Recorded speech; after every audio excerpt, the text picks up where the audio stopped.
All right, 6:02 in the Rose City. Time for Dirt and Sprague on Portland Sports Leader 105.1, The Fan. And the Fan Sports Network. Hello, hello, hello. Happy Friday, everybody. What is happening? How we feeling on this beautiful little Friday, you Caniac, huh? Feeling fantastic. 3 for 3. What did I say? Both series, 7-game classics. Everyone has delivered so far. Little worried when it was 2-0 in the third period. Uh-oh, this one might not deliver. And then it delivered, baby. It delivered last night. When it was 2-0, I was like, Here we go. Terrible game. It's over. Not going to happen. They won't respond. Nope. And then we get overtime and a great thrilling ending to it all. We saw something that I think it's the third time in the history of the Stanley Cup Final. Hold on, let me pull up my factoids on it. We made some kind of history. Here it is. Hold on. Wait for it. And I didn't like the tweet, of course. It was basically like the third time in the history of the Stanley Cup Final that somebody was down 2-0 with less than 10 minutes to go and won the game. It's the first time? I think it was the third time in the history of the state. Yeah. Okay. Let me try and pull up my exact. I thought I liked the tweet, but of course I did not. But yeah, I believe I read it was like the first time in forever. The last one that had happened was like 1944. Yeah.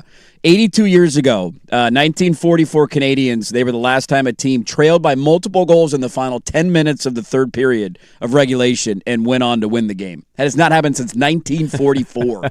That's in the pretty middle remarkable. of World War II. They were the fourth team to ever do it. 31, 36, and 44. It's not happened since 1944. Remarkable.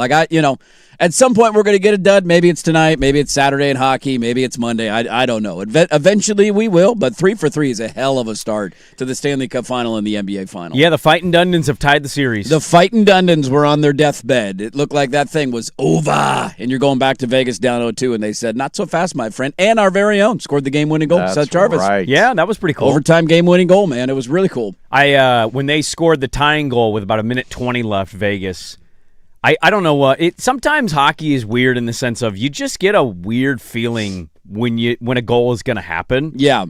Get a little spidey tingles. The way they crowded the living hell out of the front of the net, I'm like, they're going to score.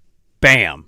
Deflection. They had one a few minutes earlier that went in the net that they were pissed that it wasn't called a goal. Well, and it was covered isn't that up, and then it was interference? goaltender interference. It was a risky challenge, but it also felt like that sneaked its way into the back of the net, and it felt like puck don't lie in that moment. They ended up scoring to tie the game a couple minutes later anyway. So they ended up getting their one goal out of it. We get caught in the moment a lot of times, and I'm sure that there are others, so I'm not going to say the best. I think the Stanley Cup Final is in the conversation as the most entertaining and exciting first two games that I can remember. Of the Cup in general? Of just the Cup in general. I'm not going to say the best because there's probably years people, both games went to overtime or whatever. How good was the Panthers-Oilers series when the Panthers did go up 3-0, but the games, like the quality I'd have to go back of and games... Yeah, I felt like that all came down. Every game was Panthers close. were coming back in the third period. Sam Bennett always pulled a goal out of his butt. I had said this, I think, about either OKC and San Antonio or the finals itself. I said, even if it's 5 games, we're going to poo-poo the series. Sure, but it can still be entertaining. But you can have really good the individual games. Yeah. I mean, that was a tie game with a 1-point game with 2 minutes to go. They won the first 2 games of the series that it went 7. The first 2 games were 3-0 and 4-1. Yeah, okay, so that's an ass. Then there was a 4-3 close game, 8-1 loss. Edmonton beat him 8-3, 5-3, 5-1, and then Game 7 was good. Game 7 was 2-1, 1-goal game. So that one was close. I'm not gonna say the best because I can't remember every first. Like you literally it was 5-4, ton of fireworks in Game 1. Game 2 lulls you to sleep a little bit, and I will put for anybody who did not watch, I will put the last 10 minutes of that game up there as some of the best hockey that I've ever seen. Oh, it was a great third period. It was unbelievable. It felt like there was nothing going on, and then you get multiple goals, an overturned goal. You had a dude take a puck in the face in the first period. That was like he's not going to play. Just square on the nose, underneath the visor. Did we ever get an official?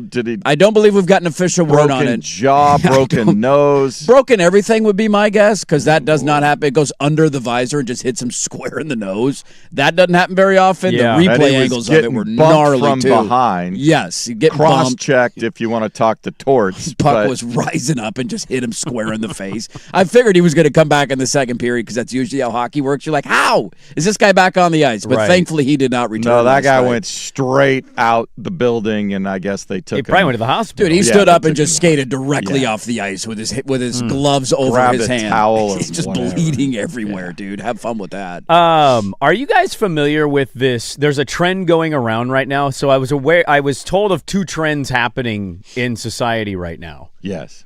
One is in the sports world, one is in the non-sports world. So I guess the kids these days, the high schoolers, what are they doing? They are taking they're graduating, but they're taking pineapple spears. Pineapple spears. And they're soaking them in Kool-Aid. Okay. For like 24 hours. And then the next day you pull the spear out and it's like the color of the Kool-Aid. And then you take a bite and I guess it absorbs everything. And it's like. Just Kool-Aid? Well, they use, purple drink. I hope not. I was in high school once too. I mean, yeah, mixing booze and fruit's usually a pretty good bet. Tequila and pineapple is a pretty solid combination, man.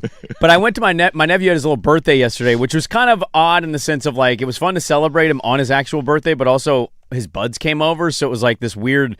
He's over at the table with his buds. Right. They had football practice. We're in the kitchen 10 feet away. And we're kind of broken up. Right. I go over there because Joe Fisher is the one that told me about both these things I'm bringing up. He tells me about this pineapple thing, and then he plays this video of this southern white kid who tried it from some black people, and he said, "Dat big guy." And he said what? "Dat big guy." Okay. Which is basically like, "Dat bitch good." But real southern, just super short with your words. It's like, "Dat big guy." Okay. And it went super viral. So... yesterday, my nephew and his friends, I go over the table, they're doing this. They're soaking it in the Kool-Aid? They are making their Kool-Aid batch. Then one of them had a Starburst mix. Oh. So you can make Starburst juice now. Oh. And so they did one of the pink Starbursts and one with red Kool-Aid. Starburst mix, that sounds pretty good. That's what I said. I didn't know that existed. I've always thought one is the favorite, right? I love Starburst, and if this was a juice, I'd probably drink it. So they did the spears, and it was just funny because I just heard about this trend, and then they're literally doing it yesterday. I didn't get to see them try it because it takes like 2 hours for it to fully absorb. You got to let it fully soak in before you do it. But I really wanted to try it. It looked amazing. Let's soak some up this weekend. Get some Kool-Aid, put it in the fridge. Is there any health concerns with this other than the sugar? With the amount of sugar they dumped in what they did, I would say, there are health concerns. There's no like... eat maybe half of one. This isn't going to like spoil and kill everybody. We're not like in a Jim Jones situation. Who was the guy who killed all of his... was that Jim Jones? Jim Jones is the guy. Yeah. For us, it was mixing Pop Rocks and soda in high school. Now, that was supposed to be dangerous, right? Like people were like your stomach would explode. But that's not real. Not actually, right? Because I don't think so. Well, if you did it, did your stomach explode? There were some reports, and this is back when I love it. Right. Of like word traveled. Some word traveled. Kid from 3 high schools over, dad doing it, man. Kid had like 2-liter bottle, put like 10 things of Pop Rocks in it, guzzled it or something stupid. Who knows if it was actually true? The rumor mill said well before social media. Before we could corroborate these reports, you could text somebody from another high school and say, did that actually happen? Dude, word of mouth was the best rumor mill stuff. Like, hey man, don't ever try a Mentos with a Coke. You'll die. It won't work out well. Like, for what happened? you. Oh, I got a buddy whose best friend just died. I love those random ones. Do you really? Really? Yeah, man. R.I.P. Like if you swallow certain things, they'll grow in your stomach back in the day when you believed that when you were a kid. So if you eat these at the same time, man, that thing's going to explode. Somebody said that to me once because I used to eat the whole apple. When I eat an apple, you get the seeds in you. Oh, you got the core. I ate literally everything but the stem. Mm. And then I watched a science video that showed you what is inside the bottom of the apple and the top of the apple. and I don't eat that anymore. No. The amount of little critters that you can't actually see that are up there. No. Anyways, I never died from it. No. You didn't grow any apple trees out of your tum-tum? My aunt once said, you eat that apple seed, it's going to grow a tree in your belly. Have fun with Right that, out buddy. of your Audi or your innie. Well, the funny thing was, it never scared me. I was like... He's got like a Pinocchio nose, but it's an apple tree out of his belly button. I was like, that's the dumbest thing I've ever heard. I couldn't believe... I was like, why would I believe that? What a stupid thing to say. Well, fast forward, my niece and nephew, when they were a lot younger and I first met them, they would eat watermelon, and I just played the same joke, and I'm like, you ate that watermelon seed? A watermelon plant grows in your stomach, and a watermelon will grow, and your stomach will explode. It's gonna come out of your butt. And my niece, literally started Freaked out. crying. Yeah. Mommy! She ran to her mom. Eat your own butt. And she's like, what's wrong? He said the watermelon. Nice job. Now you feel Brandon. bad. I was just kidding. I was just kidding. I'm sorry. I didn't mean it. I Who promise. invited Uncle Brandon? God, Brandon. She tells me to this day it's one of the more there are two traumatizing things that have happened in her life. That's one of them. And the other one was when they were really little, I used to pick them up, put them upside down, and pretend I was about to give them a swirly, flush the toilet. Like, I'm going to put you down there. Uh-oh. And they were like, those were so traumatizing to us. And I'm like, I'm sorry. You got to start them young. They got to learn, right? What the real world's going to look like. You don't get bullied anymore, do you? You might go to high school and somebody could give you a swirly. I'm just giving you a heads up on what this may or may not look like, all right? I do that every time somebody, like Teddy's around another kid and somebody, throws a toy at him. And the other parent will apologize. It's like, well, he's going to have to learn at some point, This is the way the world's going to work for a while. Dude, you got to deal with some stuff. Sometimes people are going to throw a dinosaur at you, and you got to know how you're going to react to that moment, okay? The other thing I heard yesterday, and I got to admit to you, you've said many a time that if you do certain things, you think you have an addict's mentality. Yes. Like if you get caught into something, you think you can easily get addicted to it. I have the gene. Sucked into the vortex? I can get vortexed very easily. I think With the beer as well. We had a good vortex. Oh, buddy. Good vortex. Oof. Fort George. Yeah. I think I have this a little bit with something I learned yesterday. There is a thing going around the internet called 82-0.com. I knew this would get you yesterday. I knew it would. You and Dusty would not shut up yesterday. Guys, I get it. All right, you're both playing the game. I understand. 87 text messages. This was my lineup. This was my lineup. This was my lineup. I resisted this. Fortunately, yesterday ended up being a busy day, so I did not. Well, if I sit at I could see Saturday or Sunday morning. I wake up early. You I will doing go. this? I'll get sucked. You think you're going to get sucked into this one too? I was waiting because there's a group chat with me, Dirt and Dusty, and I was waiting for. Andy Johnson has left the conversation. I don't care, guys. I don't care. So if you haven't heard or seen this, I'm sure you have at this point, but if you haven't, so I don't know if you can do this on your laptop. I think I tried yesterday and I couldn't do it, which I thought you can only do it on your phone. It's just an app or... Well, it's not an app. Oh, okay. Actually, you can. So yesterday I tried it. It wasn't working for whatever reason. It's 82-0.com. It's a brilliant idea. It's very brilliant. For sports fans, it's perfect. So what you do is you basically, if you click classic, and what it does is you click spin, and it gives you every NBA team generated, and then all the eras from I think it's the 50s or 60s all the way up to now. Yeah, gotcha. Wilt Chamberlain's in there if you go back far enough. Bill Russell, so Bob Cousy. They it's like a slot machine. Boom. Spins, boom, Atlanta. 1970s, and then it gives you all the players that played for the Hawks in the 70s, and then all their stats, and it organizes it from best stats to worst stats. Yes, and your goal is to make the best starting five that statistically they think would go 82-0 if you rolled it out every day. Right. So I found this out yesterday, and I started playing.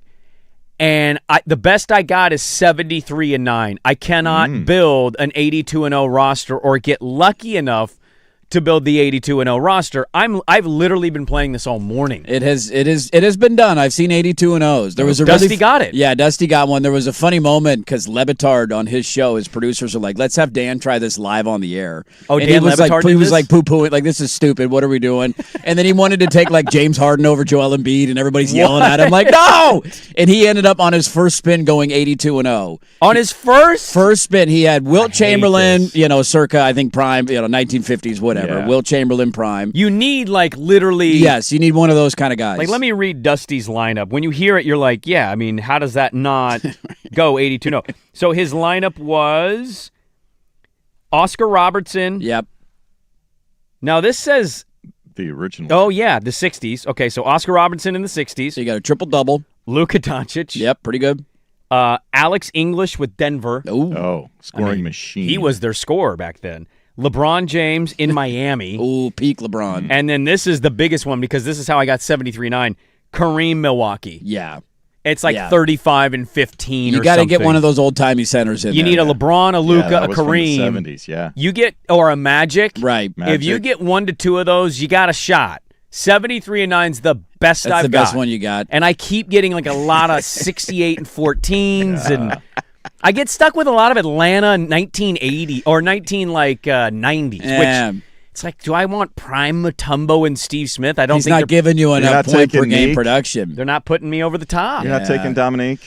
Well, in the 90s, the it wasn't quite the 90s same, right? The 80s when If you get 80s, He was still playing, but Dominique, not the same guy. Lebitard's was Wilt at the center, Magic Johnson at power forward, because you could choose what position you want to put guys in. That's the other part is you want guys who are multi-position. Yes, So right. Luka you could choose. is 3 positions. Yeah. LeBron is like 4 positions. I want Akeem playing the 4. It'd be great if you could get it. They don't have Akeem on the 4 on this game because I also thought that too. It was like if I get Akeem at the 4 and then still get like Lakers Shaq. Ooh. Yeah. Can I get Akeem and then Moses Malone at the 4? Moses Malone is also only a center. Yeah. You should bust this out. Where's your phone? You would have fun see you doing play this. this. You love this game. This is right in your wheelhouse. We're going to get sidetracked for the next 4 hours now. Swag, we need some audio. What's he doing? Oh.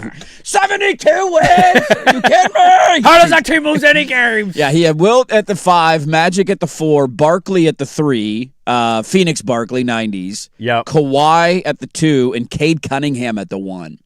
Cade Cunningham. And that was good enough for 82-0. But it's because of the other legendary guys a little more so than like, oh, you got Cade Cunningham. Yep. So Joe Fisher texts me because he's the one that told me about this game. He texted me yesterday a text of his buddy, and he said, my buddy just got 81-1. And you know what the lineup was? That's brutal. So he sends me a screenshot. This is the lineup. SGA, David Thompson, who, by the way, super underrated to get because when I went 73-9. 70s David Thompson 70s David Thompson was a beast. Unbelievable. Larry Bird. Ooh. Now, this is 90s Larry Bird. That's controversial. That is very controversial. 80s Larry Bird. Although I'm sure his numbers were still solid, but not. He obviously wasn't the same player, yeah. Karl Malone in the 90s, and then Wilt Chamberlain in the 60s. Oh. Now, you can say...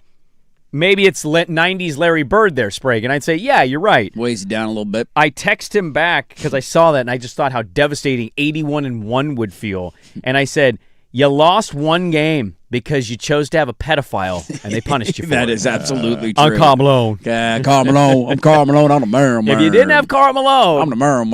and you had Tim Duncan there, you're probably going to 82-0. They've now created this too for the NFL. So there's 20-0 that you can play as well. Oh, there's an NFL so one? There's an NFL version where you take a quarterback, running back, wide receiver, tight end, I think edge rusher, defensive tackle, corner, and safety, something along those lines. You pick like an entire O-line, maybe? You don't pick an entire. There's no offensive line. It's just prime. Yeah, prime position. All so right, like one edge rushers. First up, 90s or no 2000s Memphis Grizzlies. Okay. I got Sharif Abdur-Rahim. Yeah, so I took Sharif there when I got over Pau Gasol. Do I take now? Sharif had 2 positions, which is probably the only advantage. He had small and power forward. Memphis Pau Gasol, Blazer legend Sharif Abdur-Rahim. Almost Blazer legend. Blazer Pau Gasol. legend. Yeah. Pau Gasol was really effing good in the I'm going to Grizzlies. take Pau. I like that. Take Pau. He's just a center on there? Center or power forward. Okay, that's good. You can move in positions later if you need to. What's the next one? Should I go? I'll go center. Yeah, go center for now. No, what do you mean? Go power forward. What do you mean? For Pau. For Pau. Oh, yeah, go power forward. It doesn't matter. Versatility, so you can flex it if you need to. 90s Boston. Do I take Larry? Take Larry. Based on 81-1, I think you do. What's Larry's numbers compared to Paul's? Because Paul Pierce was, 90? They're better. Yeah, okay. Take Larry. He didn't come till late there. Now, the tough thing with Larry is he's only the shooting guard, right? Or the small small forward. So if you get a LeBron or a Luka, you're still okay. Okay. Charlotte in the 2010s. Oh, no. I'm not Kemba going Walker? 82. You're no. over. Is that Kemba Walker? Al Jefferson is listed at the top. Friend of the program. You're going to be lucky to win 65 games. Steven Jackson, Gerald Wallace, Kemba Gerald Wallace, Blazer legend. Corey Maggette. I think you got to go best player at Corey the top. Maggette. You got to go. All right, so Al Jefferson will be my center. Oh, you're doomed. Are you even in the 70-win column is what I would be asking. It's over. Yeah, I think it's over. There is no we I need think. some guards now. You could get Prime Magic and Prime Bulls Michael. in the 70s. Oh, you're done. You're done. I It's got over. Bulls 70s yesterday, and I got so pissed. I'm like, we couldn't go 80s, 90s? Those are their cocaine man. days, right? Remember the Bulls? Yeah. They just did nothing but drugs All back their in best the day. guys were centers, and I would love to have Artis Gilmore as my center. Yes. I'm a closet Artis Gilmore fan. Artis was awesome. You can come out of the closet on Artis Gilmore. It's okay. You know, we accept you for who you whoever are. you don't want to have be. to It hide is who June. you are. If you- I gotta go. do you, boo? Oh God, this is Can horrible. you please pull that as a drop of I'm a closeted Artis Gilmore fan? All right, we gotta go. Reggie. Are there people that are super anti-Artis Gilmore? It's the loud community out there. Is there a Gilmore Pride Month, and then like there's people across the street? Yes. That's not what God wanted. No, He wasn't Artis that Gilmore. good. He wasn't that good. My team sucks. 59 and 23. Oh, it's a rough first I spin. got Heat. 59? That's so bad. That's so a rough. bad. That's a rough spin. That's the luck of the draw, though. You never know Yeah. what's going to come up on the team and the era. The era is massively important. Yeah, I am not gonna Tim give up on this Hardaway, 82 the and 0 course. 90s Heat. I mean, Tim Hardaway was Alonzo good, yeah. Mourning. But he can't have a center. I He's already already got had Al centers. Jefferson and Pau Gasol. Oh, yeah. Timmy Hardaway was pretty good, though. He Yeah. was fine. He All was right. good. He was good in the 90s. I just got 66 and 16 with my squad. Trey Young, LeBron James. I know what I'm doing on the golf course while I'm waiting to. Dude, this one's crazy. I haven't played the NFL one, but I'm glad to hear they have one. Yes, I think the people saw this getting so popular and they're like, oh, okay, now they need to do a baseball one. You know what this is? This is Sports Wordle. This is It going is to become absolutely like, Sports Wordle. People are going to play this. Baseball's different because you can go back to like 1900. Dude, closer, Yeah. pitcher, Closer, starting pitcher, power hitter, leadoff. you I mean, you have to come up with something like Something, yeah. You're not going to do a full team, but maybe a DH. 7 or 8, a DH, a center fielder, a shortstop, or and like an outfielder, infielder, Yes. catcher, DH, something like that. What about starting manager? pitcher? Would manager Ooh, change anything? Manager would be fun. You know? But what era of manager are you Mets, getting? early 2000s. Right. Bobby Valentine. Damn it. Damn it. Do I get the costume with it though? Couldn't have got the other New York team and Joe Torre. Do I get the glasses and the mustache? Because that'd be Yeah. kind of fun. I'm addicted to it, dude. It happens, man. I It can't happens stop. quickly. The quest for 82 and 0 continues. All right, so gonna be a lot of fun, I think, on today's radio program. We have a lot to talk about. Dirt and Sprague, let's get it going next on a Friday edition, 105.1 The Fan.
680 AM. First on the Fan, former winner Hawk Seth Jarvis had the overtime power play game-winning goal in Carolina Thursday night, giving the Hurricanes a 4-3 victory to even up the Stanley Cup final at a game apiece. They'll go back to Las Vegas for Games 3 and 4 Sunday and Tuesday. Canes rallied from 2 goals down in the final 10 minutes to force OT. Game 2 of the NBA Finals set to go at the Alamo tonight after the Knicks stole Game 1 in the final 2 minutes. Spurs 6.5-point favorites. Tip at 5:30 on KATU Channel 2. Portland Fire back at Moda Center tonight. They host the Phoenix Mercury, who have just 1 win in their last 7 games. Tip just after 7 over on 910 ESPN Portland. Pre-game coverage at 6:45. The Fire, 3.5-point favorites. I'm Jason Swigard from the George McCoy at Warren Allen Sports Desk. Don't call your mom. Call George McCoy at warrenallen.com. This is the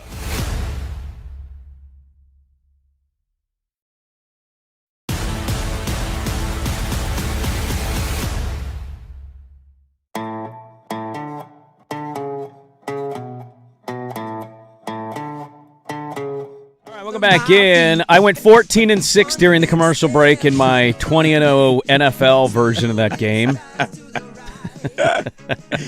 Everybody's hooked on it. Now people are asking, what's the website? Where can I go? So Have here fun it is. Not being productive. I responded to the text. Oh, did you respond to the text? Yeah. For those just tuning in, we just found out about this fun game yesterday, 82-0.com. You can play it on your phone or the main computer, and you spin, you get these options. You got to build a starting lineup, a starting 5 that should go 82-0. The NFL one came out yesterday. It's 20-0.com. Yes. Would you like to know my team real quick? Oh, how bad is it? My hypothetical team that doesn't matter at all. Sure. Andrew Luck, my quarterback. That's pretty good. Deuce McAllister in his 1,600-yard season. Underrated. Bobby Ingram, 94 catches for 1,100 yards. Okay. Because they give you teams in like 4 or 5 year season. A very window. small, specific window, yeah. My tight end is Austin Safarian Jenkins. Yes. That's terrible. Now we're rolling. Robert Brooks of the Packers had 102 catches and 1,500 yards and 13 Robert Brooks touchdowns. was a stud, dude. He was a stud. Brandon Marshall, when he was with the Bears, for 118 catches, 1,500 yards, and 11 tuds. Okay. Pretty good there. Pretty good. I got Elvis Doomerville with 17 sacks when he was a Raven. Okay. Albert Ainsworth with 8.5 sacks as a Titan. Van Ginkel. Alfonso Smith, DB for the Lions in the 2010s. DeJuan Landry, safety for the Jags, and Justin Houston in Kansas City. 22 sacks. Hey, this guy's good. Yeah, he's good. 14-6. 14-6. Not even. It's a playoff team right there. You made the playoffs this year. You know, these are moments I ask myself, why did I never think of something like this? Well, it's one of the favorite things I think of sports fans is you could just sit around and reminisce about players and eras and throw out a random name and everybody will react to it. It's one of the unique things about people who are in our bubble. That's why the game is so perfect, because it makes you remember. I haven't heard half of those names in 10 years that you just listen on your football team. But the second they pop up, you go, oh, yeah, that's right. Yes. Austin Safarian Jenkins. When was the last time you thought about Austin Safarian Jenkins? Not since he was a He Husky. has not crossed my head in 20 years, basically. Dude, Deuce McAllister. Deuce McAllister was great. Who didn't love Deuce McAllister when he was Deuce? He was awesome. Yeah. So I think that's the beauty of it, because that was basically our radio show during COVID. It was just reading off stat lines from baseball players in 1995. Do you remember when that guy had 38 home runs? That's right. I do remember that. You know, Griffey would have broken the record if there wasn't a strike. Who amongst their friends has not sat around and played like the college game? Where did that guy go to college? And you name the player, and then where did he go? Like, that's the beauty of it. That's why the game is perfect. And we would, I don't know if it's making any money. I don't think they're selling any advertisement. So right now it feels like it's just for the love of the game. Dude, if I'm them, I'm selling this to an athletic or something. They should. And making an app, because I would do the Wordle thing. Sell it to New York Times. Saying. There you go. If you can cash in now. Yes. Now you can play the Zuckerberg role from the social network. Right. It's cool because it's not been sold. Right. I love looking back at that thought process of a college version This of Zuckerberg. is where we were to where we are now. Now I have a bunker in Hawaii Sure. in case the world ends, so I can be by myself. In case somebody launches a nuclear weapon at us. But this is something that, like, as much as I would be proud of creating it because it's caught on, I am selling this the instant I'm offered. The second somebody offers you money. I'm not protecting this. What do I get out of it? Right. And it'll eventually run its course. It will have its time, and then everybody will do it. And then after a couple of weeks, it'll be like, remember when we all played that 82-0 game? That was fun for a couple of days. This is a good one. Somebody tagged us in one. 77-5, A+ on the basketball. This is the team. The 2000s LeBron James. Pretty good. Took him to the finals at 22. Pretty good. Kobe Bryant in the 2010s. Pretty good. So that's 2 championships, 2 finals MVPs. Yep. Michael Jordan in the bleeping 90s. Larry Bird in the 80s. Prime Larry. And Moses effing Malone in the 80s. And what was the record? 77-5. Get out of here. How is that team losing 5 games? They're not. It's nonsense. You're going to have Baby Braun, who is the biggest freak of this group, being led with Kobe at the back end of his prime, Jordan in the midst of his prime, Larry in the midst of his prime, and a badass, no effing around Moses Malone down low. One of that the team's biggest not losing a physical single centers. game. No, it's not happening. If they put their shoes on, they're not losing a game. This is what they do, too. There's a little algorithm in there that makes you upset, makes you want to keep spinning. That's what I'm saying. If you go 82-0 every time, you're not going to want to play anymore. It's the strive for perfection. That roster is better than Dusty's roster. Without a 82-0. doubt. Without a doubt. But I'm sure there's some point per game metric that didn't quite calculate. I just wish, like a golf one. How would you make a golf one of these? I don't know if you could make a golf one. Who's your putter? Yeah, putter, driver, irons. Yeah, golf would be too complicated. Baseball you could do. Football they've already done. You could do a hockey game like with this. Goalies and find scores. A couple of forwards, a defenseman, and a goalie or something like that. Like you could put that one together. Golf is individual sports. I don't think you could do. Yeah, I think you're right. There's nothing on the individual sport thing. But the other ones, it's a lot of fun, and people are going to keep doing it. I just think, like, I was doing this during basketball practices in the spring. I met one of these coaches, and me and him got along really well. So I would make it a goal every day for practice. I would come in, we'd say what's up to each other. Right. And I would just say a nickname. Just random one, throw them out. And the first time I did it, he was like, what? Huh? And I said it again, and I said, who is that player? Who are we going at? Yeah. And so we had about 4 or 5 year age gap. He's a little younger than me. And so there was an era difference between like guys I vividly remember and guys he just missed. Right. But I kept it in a wheelhouse, and I'd give him a nickname every day. He would guess. He would largely get most of them wrong, but he caught a couple of them. Mm-hmm. But then he countered that game with Bob Sura. What college you play at? And then I would spend all practice like, dude, I know this because I used to use this guy on NBA Jam.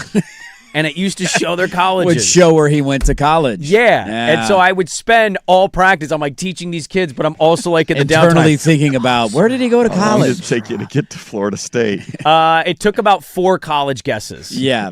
And then you finally landed on the right one. Yeah. The college game you could play for hours. He gave me another one, and then like I would get to a point where I'm like, can you give me a conference? He goes, Big East. And I go, okay, all right. And I'd guess. And then he'd give me one more clue. He goes, this is where PJ Carlissimo got choked out. And I went, Seton Hall. Seton Hall. And he's like, yep. You just need a couple of little hints along the way to get there. Yeah, you give me a couple of hints because the college, it's the same game, right? It's just a different version of it. That's the beauty of it, man. Guys could sit around and just say a name, and everybody in the group would react. See, that's a good game itself. Like, you could use NBA, you could use, I guess, NFL. Nickname. Guess the player. You get X amount of guesses, and then you're done. If you get that, it then pops up college with X amount of guesses, so you see if you can ever get it right. They've had the grid ones. I've never been good at those because it's like it basically shows you the position that the player played and then like the teams that they played on along the way. But it has silhouettes of the players too, so sometimes you can guess. Sometimes, you can see the outline of the guy. Like I know Ben Wallace's afro. I know that guy. Right. That one was pretty obvious. Yeah. But some of those are incredibly challenging. I'm like, I don't have time to sit around and think about this stuff. That's why these ones are easy because there's not a lot of thought that goes into them. It's just you click a button and it gives you options and you build it and then it's over in 30 seconds and then you do it again. Yeah, exactly. And you just rinse and repeat. You can do it 1,000,000 times in 20 minutes. Something we need to be creating, man. I love it. Thank you for everybody out there creating games like this. Yes. You still have not pulled, I'm a closeted Artis Gilmore fan. I'll get it. It's one of the more bizarre sports things I've ever heard in my entire life. I can't even come up with an athlete that I would tell you, I'm a closeted so-and-so fan. Ooh, who are you most ashamed to be a fan of? Did Artis Gilmore get arrested for a bank heist? What am I missing here? Just the phrasing. He was just old school. One, he had... But why are you closeted about this? Well, How often does Artis Gilmore come up in conversation? Do you want to put him in a GOAT debate? No, he's not in a GOAT debate. Okay. I don't have any, and I'm not comparing him to Kareem or anything like that, but he was just one of those guys in that era that you're like, oh man, I got to go up against that. It was like 7'3", massive. He had a great afro, and he had the weirdest. He had the chin hair, right? He had he had the chops and the mustache, but no beard on the chin. Yeah. He won an MVP in the ABA in 1971-72. Great player. He was scary and intimidating. I'm just confused I'm a closeted. Like, did somebody laugh at you once when you said, I love Artis Gilmore? Like, you dweeb. Top 8 in MVP voting his first year in the NBA, or second year in the NBA. 22 points, 13 boards per game for old Artis Gilmore. Well, like yesterday. Not want to tangle with Artis Gilmore. We learned Dirt is a closeted Matt LaFleur. Exactly. I'm a Matt LaFleur guy. And closeted. I'm a Matt LaFleur hater. You are, yeah. We learn this about each other every show. Every time you go through something, you never know what's going to do it. Sometimes you find it. Artis Gilmore and Matt LaFleur. That's absolutely fantastic. Will spark the interest. It's just such a random drop to play. I'm a closeted Artis Gilmore fan. That's how you know when somebody's dropping Artis Gilmore references, you can really define when they were paying attention to the NBA. Yeah. How old were you when Artis Gilmore was playing? I was little. You had to have been young. Yeah. Well, were you born? 71. 71, yeah. So I would somewhere around. He came over to the NBA when you were like 6 or 7 years old. Yeah, so I remember him mostly with the Bulls, the old Bulls teams. He played all the way until 1988. Yeah. Now, not a lot, but he was played with the Spurs, and then he went back to Chicago for a year, and then he was in Boston in 87-88. At the end he of played his in career. 47 games that year. Wait, did he win a title with Boston? Did they win one in 87-88? He might have been. I can't remember which years they won and didn't win. Might have been on the bench. I know they won in 86. I mean, if he won, 87, 88, yeah. Looks. Let me see. I think they won it. It's either them or the Lakers that era. I believe that they won it that year. Yeah. How about that? How about Artis that? Gilmore got himself a ring. NBA champion right there. All right. Well, I didn't get to. I got distracted again by this this game stuff. Sorry about that. It's sports related. Somebody asking if anybody's gone 0-82. Joe Fisher has flipped the game now, and he's trying to play 0-82. No, there is. There is an 0-82. Okay. You can. He's. This one I'm not interested in. He's just picking the worst player possible in every era. Yeah, he's like, you remember Stephon Lauren? He was a Hornet for 2 years. You can pick him. Scored 2.5 points per game. I'm not really. I don't think I'm interested in going 0-82. Those names I will not remember. The other way of the names, I will definitely remember those. Yeah. Doesn't Ha-Seng Na have to be on that team? That's. If you're going 0-82. By the way, Young Hansen, if you're currently picking this iteration of Blazers. Do you know what? There's a big name player coming up through the ranks. I think he's going to go to Duke. We have another Boomshay coming up. We have another Boomshay? This one's supposed to be better than the original Boomshay? Is it junior Boomshay or? It's not a junior. Oh, okay. And I don't know if there is a relation. I don't know how popular the name Boomshay is. Is that like Smith in whatever country That's why I looked from. it up. I didn't see that it's his dad, but there's a Boomshay going to Duke. We need to get Boomshay. And he is a bucket. His highlight video was awesome. Is he a big or is he a guard? He's like a wing. Oh, okay. Yeah, he's a 17-year-old wing. Joe Cronin, don't let me down. Can he shoot threes? I would like another Boomshay jersey. Give me a Boomshay, but this Boomshay is an all-star. Yes. That'd be awesome. Somebody said if you're an OJ fan, you're probably in the closet. Good point. You don't admit that one publicly. By the way, I'm a big OJ guy. Don't take that jersey away. I'm a Bills fan. Oh, I love seeing it. It calls you. Heisman Trophy winner right there. I have isotoners in my golf bag. Still in the NFL Hall of Fame. Well, I mean, and his Heisman's still up. Once you're in, I don't think Ty Cobb killed anybody. I thought he did. Did he? Did. I thought Ty Cobb. Did he? Yeah, I think that was the thing. I thought he tried to kill people, but did he actually kill anybody? Somebody said he killed somebody. He actually killed a We'll guy? look that up. Okay. We'll find out. Did this athlete kill somebody? That's another game we could play. All right, back with more next. Dirt and Sprague on the Fan.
I mean, you just wake up and you have no idea what is in store for your day, and then you find out your producer's a closeted Artis Gilmore fan. You think, that makes a lot of sense. I've always kind of felt he's been a certain way. He just didn't want to come out and be out about it. There's been a weird energy about you behind the scenes, and now we know why. It's because you've been holding in your Artis Gilmore fandom your entire life. This is a good question to ask. Because, Friday, there's a lot of nonsense going on. We've got a good Stanley Cup final. I asked you guys a couple great Colin Stanley Wilson Cup final today at 8. Colin Wilson will join us at 8, so we'll get a Soups regional preview. Oregon's going to Austin, Texas to take on the Longhorns, who are now the back-to-back Women's College World Series champions. The Red River rivalry dominating in softball is pretty wild. Absolutely. I think 6 straight national championships, yeah, if I'm not wrong. Oklahoma surprisingly didn't even make it. They won 4 in a row. Texas had 1, and then now Texas has won back-to-back. That's insane, dude. Somebody said, how do they not get that game at the Cotton Bowl next year? Yeah. Because they're both bigger than the football teams right now. The Red River rivalry. In the Cotton Bowl. If the Savannah Bananas can do it, you can do it in softball. Make it happen. It's more of a lax day. We'll talk some NBA Finals today. I do want to ask you a Stanley Cup question, but in just thinking about, you get to an Artis Gilmore drop, who or what team would you also randomly say, I'm a closeted so-and-so fan? Who would that be for you? If Artis Gilmore is that for Swag, who is that for you? Yeah, who's like the random player or whatever, kind of when you were growing up, who maybe wasn't on your favorite team, but anytime that they were on, you always kind of wanted to watch them? God, that's a great question. It's got to be an athlete off the beaten path. That's a great question. But they were good. Or you thought they resembled how you would be in whatever sport based on size or... You had yourself with chops and you dreaming of being 7'3" and black? That was your thought as a kid? Your big afro? Big afro. I would Fu Manchu. Being 7'3". Yes. 7'3" would have been awesome. I've always said I was a power forward cool. trapped in a point guard's body. Yeah. God, that's a great question. Is there a college player? Is it a baseball player? I think I would have to go baseball, but okay. I'm trying to think of the best example. There's so many random baseball players back in the day that I used to love. I'm putting you on the spot a little bit. Yeah, it's hard to think of it off the cuff. And it's closeted, so there's not somebody you talked about a lot. No. Nor would it be somebody was not a guy who played on my team, was not a guy that I rooted for, but I always liked them from afar. Yeah. I want to come up with a better name than this. For some reason, the name Rafael Furcal is sticking out in my head. You were a Rafael Furcal fan? My Bravo? I don't know why. I liked his game. I liked his style. I don't know why. I'm trying to rattle through names in my head, and for some reason, that is the name that keeps coming back in my head. I know there's going to be another one. There is. Rafael Furcal. I'll give you another one. This is mainly name related. Yeah, Johnson. There used to be, and I believe he wasn't in that series. That would have been a different catcher. Charles Johnson was a catcher for the Marlins. I remember Charles Johnson. I can't remember how many other games that he played, but I remember good. I was a catcher at the time, growing up in Little League catching, and there's this guy named Johnson. Was he a left-handed catcher? I don't remember. No, I thought he was No, right. he was right-handed. I pulled up his stats and info. He played played from 1994 very sparingly until 2005. 12-year big league career. They always thought he was going to be.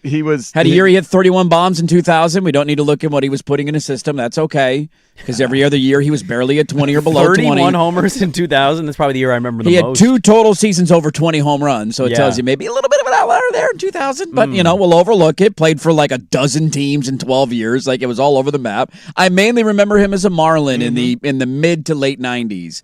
And I don't remember if he was – I think he was their catcher when they won in – when did they win their first one? 97. 97, right? Yeah, so he was their starting catcher in 1997. Yeah. 124 games. No, he would have been 03, right? No, they he had was Ivan Rodriguez. He must have been their backup then in 97. Yeah, you're right. Maybe he's the backup. I think Pudge might have come after him. I thought he won the World Series with him. Did he not? Pudge? I remember him you remember holding the ball? I was against my team. I remember it vividly. That was later. Oh, that wasn't that. That was the year after the Giants blew the World Series to Anaheim. That was their return to the playoffs. Title, that was their 03 title. Okay, thank you. So then Johnson would have been their 97 catcher then, right? Charles Johnson and Greg Zahn were the catchers on the World Series 2003, roster. he was, Pudge was the catcher. Pudge in 03. He was in Florida for 1 year in 2003, and he won a ring. Well, and then he went to Detroit. Yeah, those 97-03 teams, we act like it was a bunch of nobodies. There were some pretty solid players on 97 was a lot of kids. Loaded. They were loaded. It was a lot of young guys who hadn't popped, and then ironically, they traded them all away. And 2003 was randomly star-studded. Like, there were a lot of big guys. That was the one where Wayne Huizenga bought it and then, like, the next year sold them all off. He won the World Series, paid for all those guys, and then traded everybody away. Because, again, Pudge was there for one season when he was 31 years old. Hit .297. He had an awesome year. Yeah, you're right. They have Cliff Floyd, Craig Counsell. Yeah. Yeah. Moises Alou. But I remember they had Kevin Brown. Kevin Brown.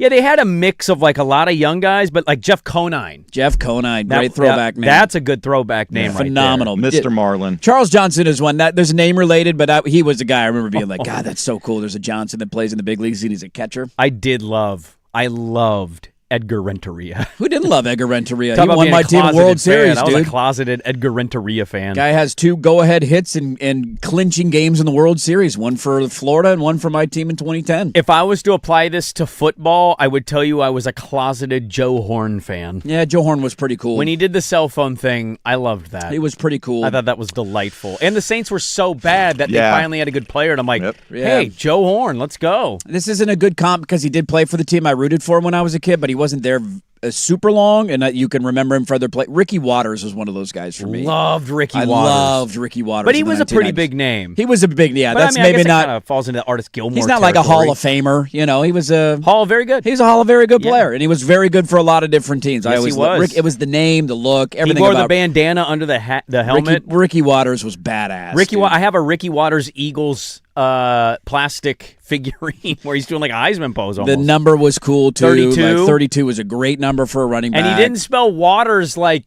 we drink water. It was TT. I love the double T there. Yeah, it was he 2 looked T's. great in the Eagle uniform, the Niner uniform, and the old Seahawk uniform. The old school Seahawk uniform. He was there at the end of his career. Ricky Waters, that's a great one. I'm a 10,000 career rushing yards for him. Yeah.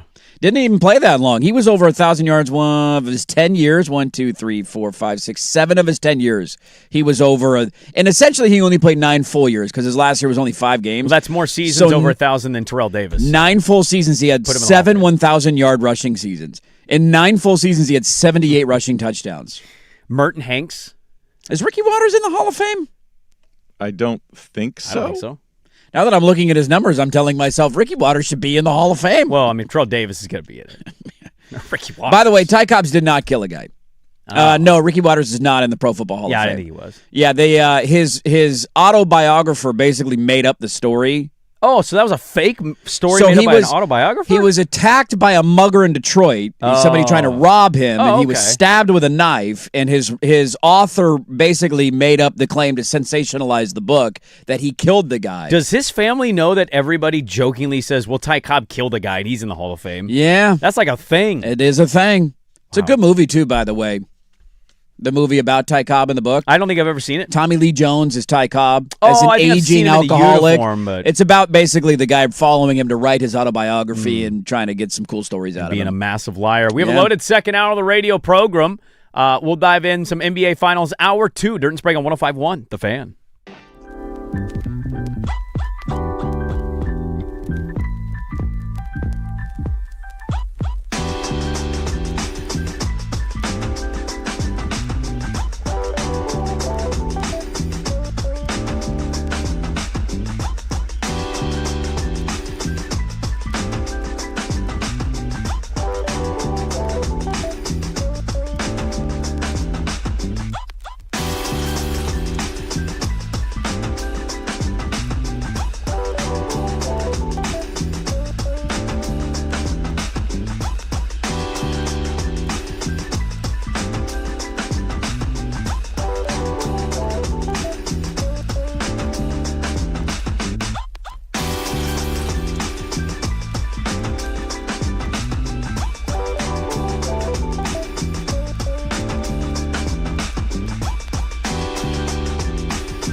Now, from the George McCoy and Warren Allen Sports Desk, a Sports Center update on the Fan Sports Network, 105.1 FM and 1080 AM. Brought to you by Mountaintop Metal Roofing. No maintenance, energy efficient, fire resistant, and a lifetime warranty. Do it once, do it right. Visit mountaintopmetalroofing.com. First on the Fan, the Hurricanes down 2 goals in the final 10 minutes of Game 2 of the Stanley Cup Final. Were able to force overtime before a former Winterhawk, Seth Jarvis, ended it on the power play with the game winner, 4-3 the final. Series tied going back to Vegas for games 3 and 4 Sunday and Tuesday. Game 2 of the NBA Finals ready to go in San Antonio tonight. The Knicks stealing game 1 in the final 2 minutes. Spurs 6.5-point favorites tonight, 5:30 tip on KATU Channel 2. Jennifer Kupcho sits atop the leaderboard after round 1 of the U.S. Women's Open. She had a 566. Round 2 is set to begin in moments from Riviera Country Club. Jennifer Kupcho teeing off in 10 minutes. I'm Jason Swigard from the George McCoy at Warren Allen Sports Desk. Don't call your mom. Call George McCoy at warrenallen.com. This is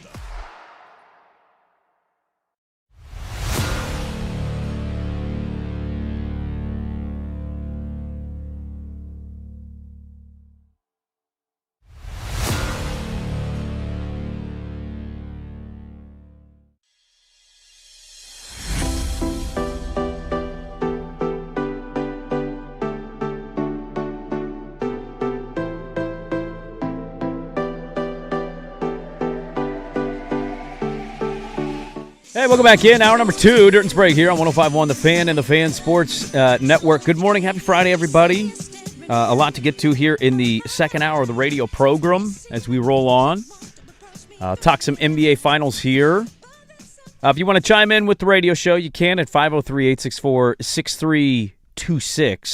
It's been a lot of shenanigans. A lot of shenanigans on a Friday. I don't know if I'm disappointing you. Sometimes you have a look of like, oh, this guy's just clowning around today. He's not getting anything serious. I wanted to debate the top 8 of the preseason spring rankings. What's the matter with you? I want to talk about backup left guard for Oregon. Who's it going to be? What's his name? I mean, we got to figure that out. That's big fall camp ahead. Who's getting that job? Okay, last one, I promise. One of our listeners got 81-1. Okay, who's the team? How is this not 82? If there's ever an 82-0 team. This is the 82-0 team. Luka Doncic, Jerry West in the 60s. Pretty good. Kevin Durant, Magic Johnson in the 80s. Pretty good. David Robinson in the 90s. How is that 81-1? How are you 81-1? How is anybody beating that? 82-0? I'd be filing a complaint. Nobody's beating that team. It's ridiculous. Nobody. That's what we did. We did 82and0.com for most of the first hour and found out that Swag. I'm a closet Artist Gilmore fan. It's big news, dude. It's big news going into the weekend. I'm glad. Welcome to being the real you, Swag. I'm glad that you can be out there and open about it. It is your month, baby. It is your Have month. some pride about that, Artist Embrace Gilmore it, thing. Did you see the video that circulated of Charles Barkley walking the Riverwalk and then shoulder pressing a random restaurant chair? No. So there's a video. They sent him out on the streets in San Antonio. Well, he's walking by himself. I don't know if I got butt cracked and this is like a 10-year-old video, but there's a video of Barkley, what looks like Barkley right now. He's walking along the Riverwalk. Nobody's with him, and it looks like it's still like kind of early in the day, so there's restaurants aren't like popping. Yeah, he's underneath the bridge lifting a chair up in the air. They film him walking by himself, and then they film him under a bridge. Good for Chuck. And he grabs one of the restaurant chairs, and he just starts shoulder pressing the restaurant chair. It looks like a real video, and he looks like he's lost a lot of weight. He's on Ozempic. Yeah, last handful of years he's dropped a lot of pounds. Or GLP-1, whatever the company he's using. Whatever, dude. Hey, he's skinnier, man. It works for him, and it looks like a modern skinny Charles Barkley. So I'm pretty sure it's him. I'm going to go out on a limb and say that this is a current video, not an old video, because I feel like if it was an old video, he would be much fatter. They've had a lot of fun with that. They just had, wasn't the mayor in San Antonio on the pregame show and gave him a bunch of churros and called him a fat ass, I think, on the set? Well, she didn't call him a fat ass, but she said, we know you're on a diet, but you're not really on a diet. Here's your churros. Go ahead and eat them. It's a great rivalry. It's one of the underrated parts of the NBA Finals of them being a part of it. It's the most iconic pre-post show you can argue in the history of sports, let alone just the NBA. And they were always on TNT, and their run would come to an end at the conference finals, and they all would go on vacation. And so having them be at the NBA Finals is really cool, and it's even better that it's in San Antonio, where he's famously had a lot of fun with the big fat women. Even if I even if I didn't watch a lot of NBA, what show is even in the running with them? In terms of like post-game shows? Post-game shows, what show is in the running with People them? would probably put, historically speaking, College Game Day in that conversation. Like as They're a not pre-game. a post-game. No, I'm saying if you're saying pre or post, because TNT does pre and post. It's not just a post-game show. They do the pre-game as well. Yeah. So Game Day's probably in there. I mean, outside of that, I'm sure there's maybe one old school NFL one that, Musburger hosted inside the NFL or whatever in the 1980s and everybody loved it. I think the ratings would maybe actually suggest Game Day here, but like what show do you think more people would say is the better show? Game Day or Inside the NBA? Inside the NBA is the better show. More people will watch College Game Day because college football is more popular than the NBA. Right. Because I think they average close to 3 or 4 million viewers a week, which is pretty insane. insane. The NBA doesn't get that in the regular season. The NBA is not getting that. They might get it for the finals, obviously, I'm sure. Did we ever get the ratings, by the way, for Game 1? I didn't see them. I've been curious to see what the Stanley Cup is, too. I don't know if the people only are following show it, but I hope they are. An old school NFL primetime with Berman and Tom Jackson. Oh, when they did the highlights. Yeah.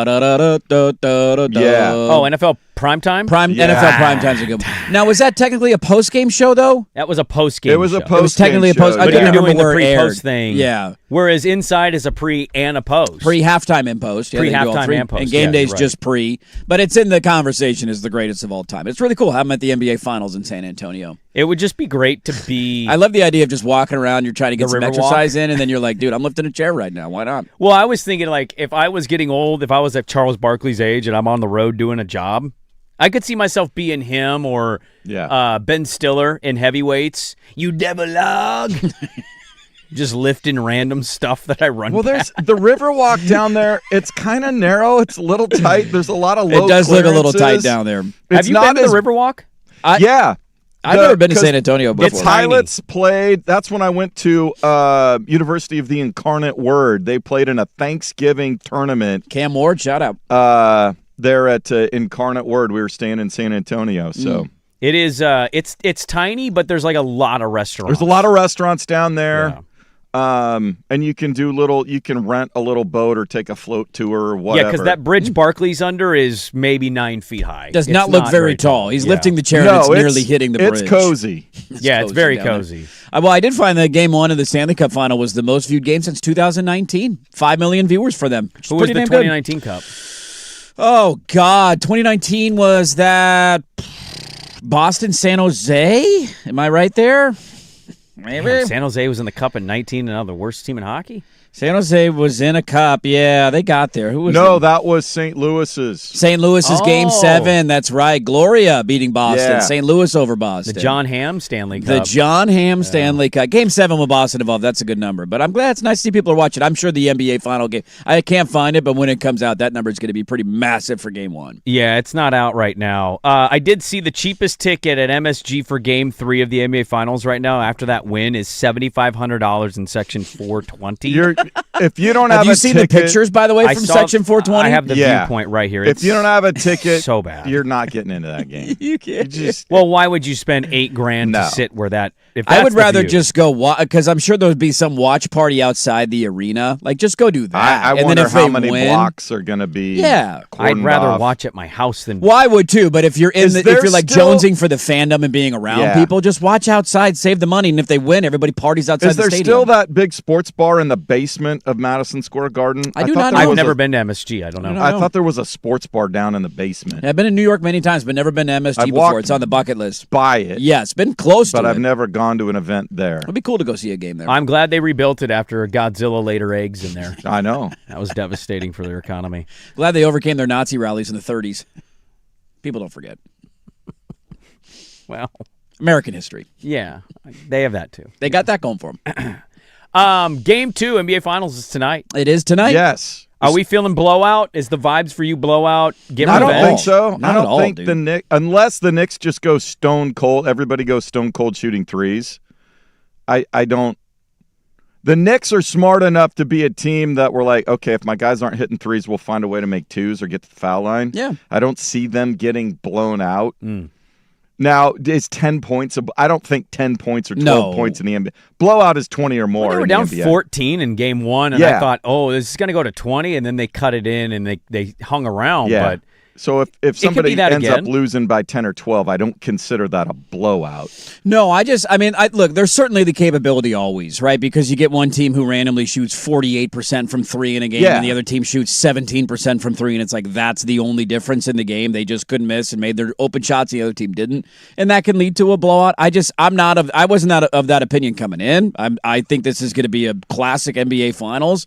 I love the matchup on both sides. San Antonio's going to fight their way back. I would be surprised if San Antonio lost tonight. They're bigger favorites in Game 2. They're 6.5-point favorites. Yeah, I just think you're going to get the bounce back effort. I think there's a mentality angle of it of like there's a little desperation on their side. New York, are they a little fat and happy? Not that it's the NBA Finals. I know that sounds dumb, but like you just get that extra effort from them. How many more minutes does Dylan Harper get in Game 2 than he got in Game 1? Yeah, he's been awesome for them. I also like Wemby had the comments after Game 1 of like, we'll be fine. I just have to, if I play better, we win the game, basically. Which I think Wemby will play better tonight. I think he's capable, and he's shown us that he's capable of that. But on the other side of it, this is the funny thing to me, is like, I thought for three quarters New York was pretty bad. Not bad's not the right word, but they didn't play a great game. Like Towns had a good game. Outside, like Hart was. I thought there was a mixed bag. I thought half of the first quarter they were the better team. I thought, and then they were down 27-19 at the end of the first quarter. No, I said half. Yeah, I think half of the second quarter, I thought they were the better team. Right. And then they're down by 14 in the third, and I thought most of the third. They'd cut into it. They ended up tying the game. Yeah, when they finally sat Wemby down in the third quarter, they made their run, but they were down by 14, and they basically needed him to go out to launch him. My only point is I think New York is capable of playing a much better game. I agree with that, yeah. You got no points out of Bridges. Brunson couldn't make a shot, essentially, for three quarters. He got hot late, but he was terrible in the first three quarters. Many. Hart was a great role player, but he didn't score at all for them.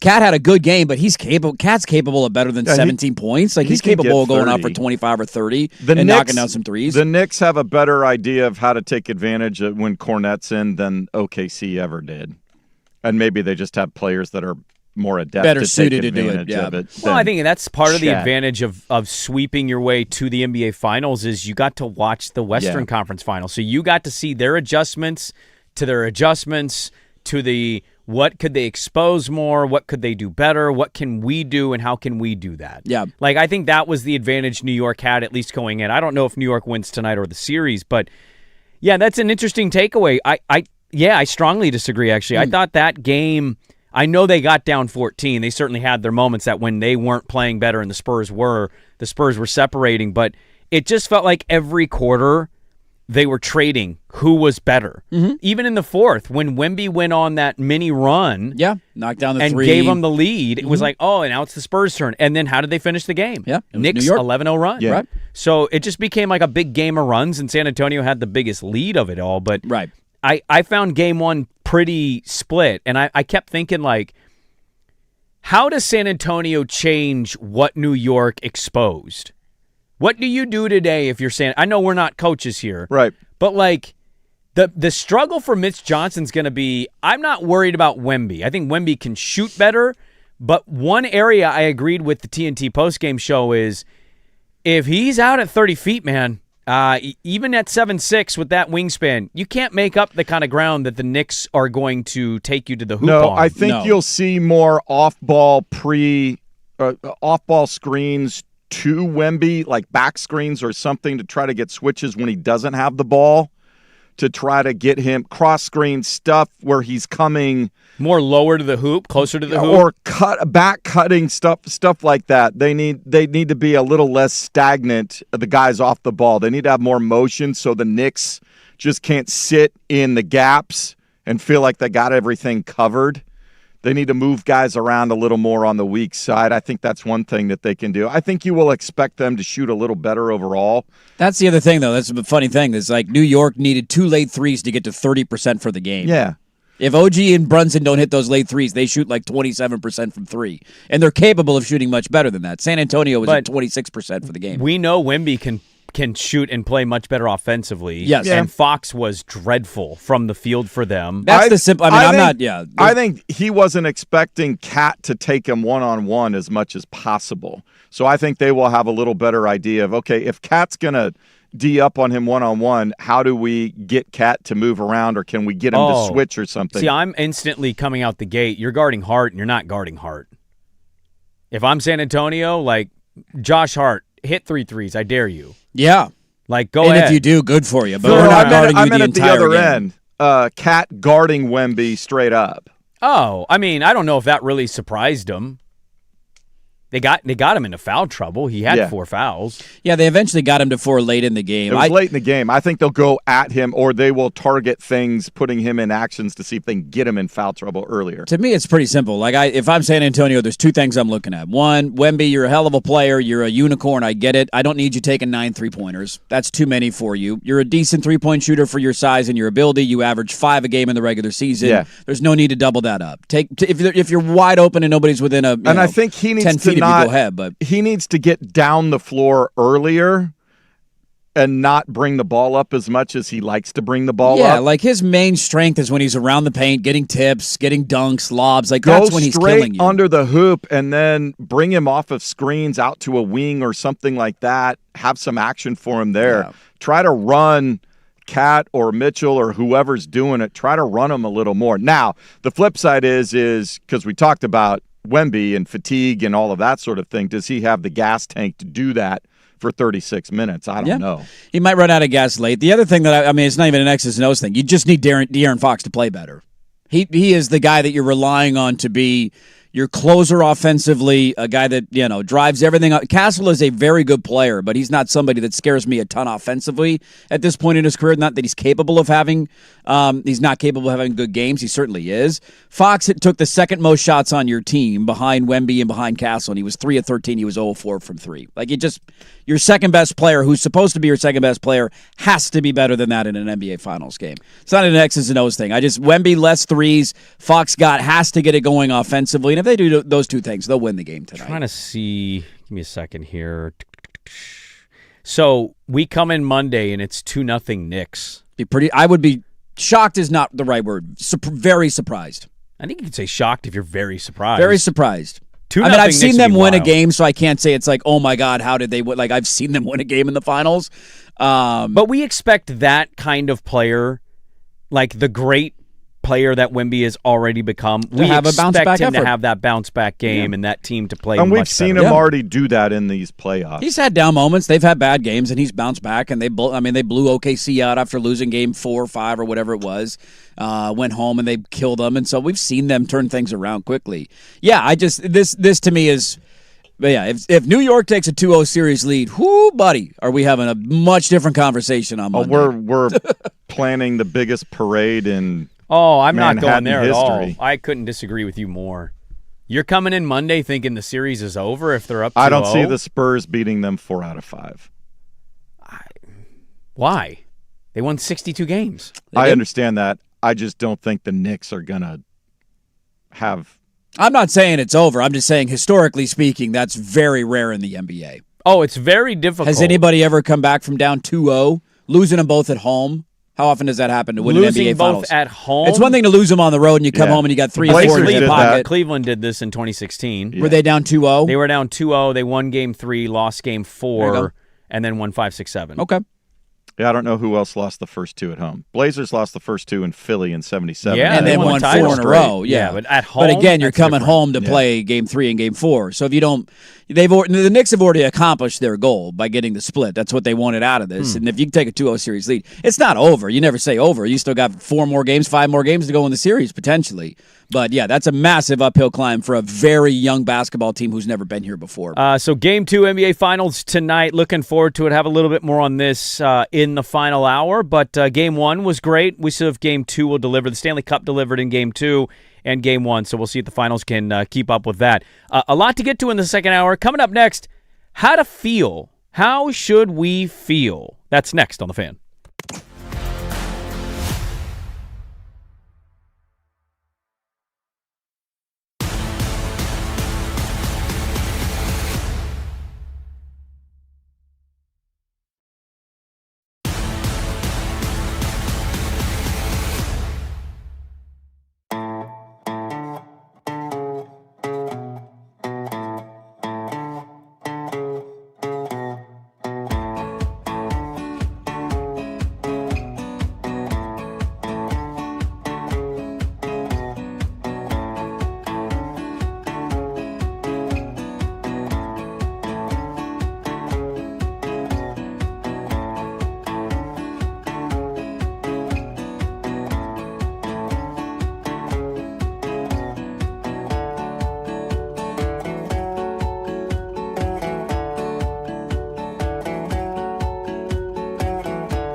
McCoy at Warren Allen Sports Desk, a Sports Center update on the Fan Sports Network, 105.1 FM and 1080 AM.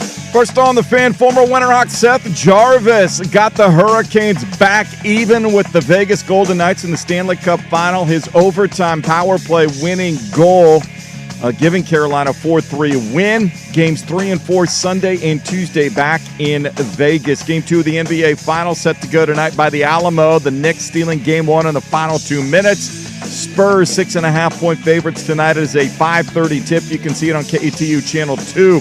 Over on 910 ESPN Portland tonight, you'll hear the Portland Fire hosting the Phoenix Mercury, who have won just once in their last 7 games. Pre-game coverage at 6:45. The Fire 3.5-point favorites. I'm Jason Swigard from the George McCoy at Warren Allen Sports Desk. Don't call your mom. Call George McCoy at warrenallen.com. This is the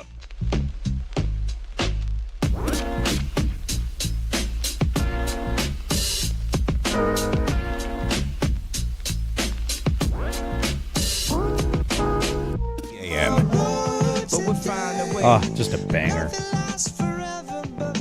Pre-Nazi Kanye. Pretty good. Oh, breaks my heart. You ever see an ex and you find out they're like a crystal meth and you're like, oh, that person was so nice at one point. What happened to you? It was great. I loved her. You were a wonderful person. And now she's doing the now you have no teeth. You got no teeth. You're walking like a zombie in the streets, man. That's tough. But he's back. He apologized. That's right. He's not a Nazi anymore. He definitely is not doing it to make hundreds of millions of dollars because he's been broke. But he does not have concerts coming up internationally speaking in the coming months. Not at all. So a lot of business going on in the world of college football. Mm-hmm. And something came out. Yes, I was very confused. So Bill Oram reported that Oregon State was zeroing in on a gal from somewhere. Yes. Lily Loon. And it just happened to pop up in the weird algorithm timeline. But this was after we had seen Oregon State announce the AD hire. Yeah. So Oram, 40 minutes before they announced it, said 3 sources told him that was the person. She was, yeah. And then 40 minutes after he puts that out, they hire Kevin Griffin, who, as everybody has noted, including we did on the show, is Archie Griffin's nephew. Yes. Now, I read a few things about this cat. I saw the Murphy quotes. I guess what I would ask you is just like, how are we supposed to feel about this? I find it odd that people are like celebrating. You can't really dunk on it. No. But also nobody has any idea how it's going to work out. He's in charge of branding at Ohio State. It's a pretty easy job. Sounds hard. It's a pretty easy job. He raised money. Sounds hard. Yeah. I don't know how to feel about this. It's Ohio State. He's also Archie Griffin's nephew. Which is pretty damn cool, man. The only back-to-back Heisman winner or 2-time Heisman winner in college football history. I think I'm kind of poo-pooing in a weird way. Like, it's not that he didn't, I guess, earn his way to what he was doing at Ohio State, though many would say how to just get the start. Sure. But I'm not, like, anti it. I just don't know if I'm supposed to feel excited. All of Murphy's quotes make it seem like this is more about fundraising than it is anything athletics, scheduling, and whatnot related. We just hired 2 coaches. They're not going anywhere. They're not going to fire them after a year. No. So how are we supposed to feel about the new AD hired Oregon State? I would say at least better than the last one you made, because this guy at least doesn't have any really bad hires in his hip pocket, and the last one you hired had some pretty bad hires in his hip pocket. This one also has no athletic director. He does, so it's the devil you know versus the devil you don't know. Yeah, exactly. The experience wasn't great for Barnes because he crippled Pitt's basketball program, and Pitt fans will forever hate him for it, and you guys hired him anyways. It was a fun look back on memory lane of how detrimental Ed Ray was to the longevity of the Pac-12. He was a staunch ally of Larry Scott, the hiring of Scott Barnes, just had multiple pistols in each holster and took him out repeatedly and shot himself in the foot every other day just to feel something. In terms of like, will it work out or is it who the hell knows, dude? This guy's never actually been an athletic director before. What I will say is I do think the primary focus of Oregon State, I mean, you just hired 2 new coaches. And I'm imagining no matter how their years go next year, there's going to be a little bit of a runway there. It's not just going to be a one and done even if they disappoint. So you're a couple of years away from needing the two most important coaches to return. Your most successful program has a legacy and a champion as the coach, and he's not going anywhere despite social media comments from time to time being against him. So there's not really any big coaching moves that need to happen anytime soon. The primary focus of everything athletically for you is one thing and one thing only. Who can raise money? And that's it. And so if you're telling me this guy has a background of doing that, I'm with you 100%. It's Ohio State. How hard could that job be? Mm-hmm. But that's what they're touting, and that's desperately what they need. Dollars and cents is what wins you in college athletics nowadays. You're not going to need to make a new hire anytime soon, so let's go out, beat the pavement, and get those checks coming in, because that's the only thing that gives you a little bit of hope, I think, as a Beaver fan. Well, even his title is interesting. It is. That's why I was confused when Swag had said it. And I know he is technically what they would call the AD, but his title is Vice President and Director of Intercollegiate Athletics. It's like how we went from program directors to brand managers. Well, no, if you go look at, he's Vice President in the university, and then he is the Director of Athletics. He's the Vice President of the university? Most athletic directors, if you go look at they're a Vice President of the university, Director of Intercollegiate Athletics. Well, it was more, I guess it just seemed like they're very, I feel like they're taking this, not a weird way, but they're more morphing what the job is kind of entailing. Does that make sense? It feels like he's coming in and he's not doing traditional AD-esque stuff. Because what is he to do? He's got to replace, I guess, a golf coach now. Sure, but in terms of things people care about or pay attention to, there's nothing on your plate anytime soon. But Murphy kept relating to the fundraising part of this and what he did at Ohio State. Yeah. And, oh, by the way, Scott Barnes is still around, dude. Yeah, his date's going to move up. So he was supposed to be around until August as the AD, but now obviously they made the hire. So the day after this guy becomes official, but isn't he step still down. Around for another year? He's sticking around until 2027 as a senior advisor or whatever the terminology is. Do we think the guy that stepped aside and brought in a new guy is not having any say or sway? Well, so again, what is there to have say or sway in? I guess is my question. I think it's more who's hiring the golf coach? Introductory stuff. I would hope the new AD, but I would hope the new AD. So we'll see. Maybe he's just going to. I know Scott Barnes was an idiot and he wasn't very good at his job. He was also dealt a pretty bad hand, and I don't mind having the guy. I think there's elements of Scott Barnes that are very fair criticisms, and I think there's weird elements of, and I said this when they made both. How are we going to think and talk about Scott Barnes if Shepard and Joyner are good? Yes. Then we'll criticize the new AD if they leave because he couldn't keep them. That's why he's got to raise money. What the hell? This guy, Barnes made great hires. They walked right out the door. That's why fundraising is. But I also don't mind having the guy. The previous? But just it's a year. Is he really? I don't think he's going to be making decisions. I think he's there collecting a check, which is you can criticize a university for still wanting to pay him, and that's fair when budgets are a massive issue on every college campus. Mm-hmm. But having somebody who's been through it and knows the ins and outs of the dealings of the boosters and the alumni and what works. Hey man, how did you handle this guy when you asked him to write a check? I don't mind having that guy stick around. Well, so this is the Beaver Athletic page when they tweeted it out. This is their tweet. A leader with a track record in business strategy, revenue generation, and marketing. Yeah. Well, that's the job now. That's what you need. And I think the programs themselves, have a lot of. They usually know how to do the scheduling and all of those sorts of things. There's usually one assistant coach that, is in charge of more of the scheduling, those sorts of things. Most of that stuff is kind of covered for them, though, in the immediate future. Yeah. I mean, how many open dates does Oregon State even have? They just schedule the open dates with Oregon, baseball and basketball and the other sports, those sorts of things. Yeah. I mean, again, we're going back to the ones that people follow closely.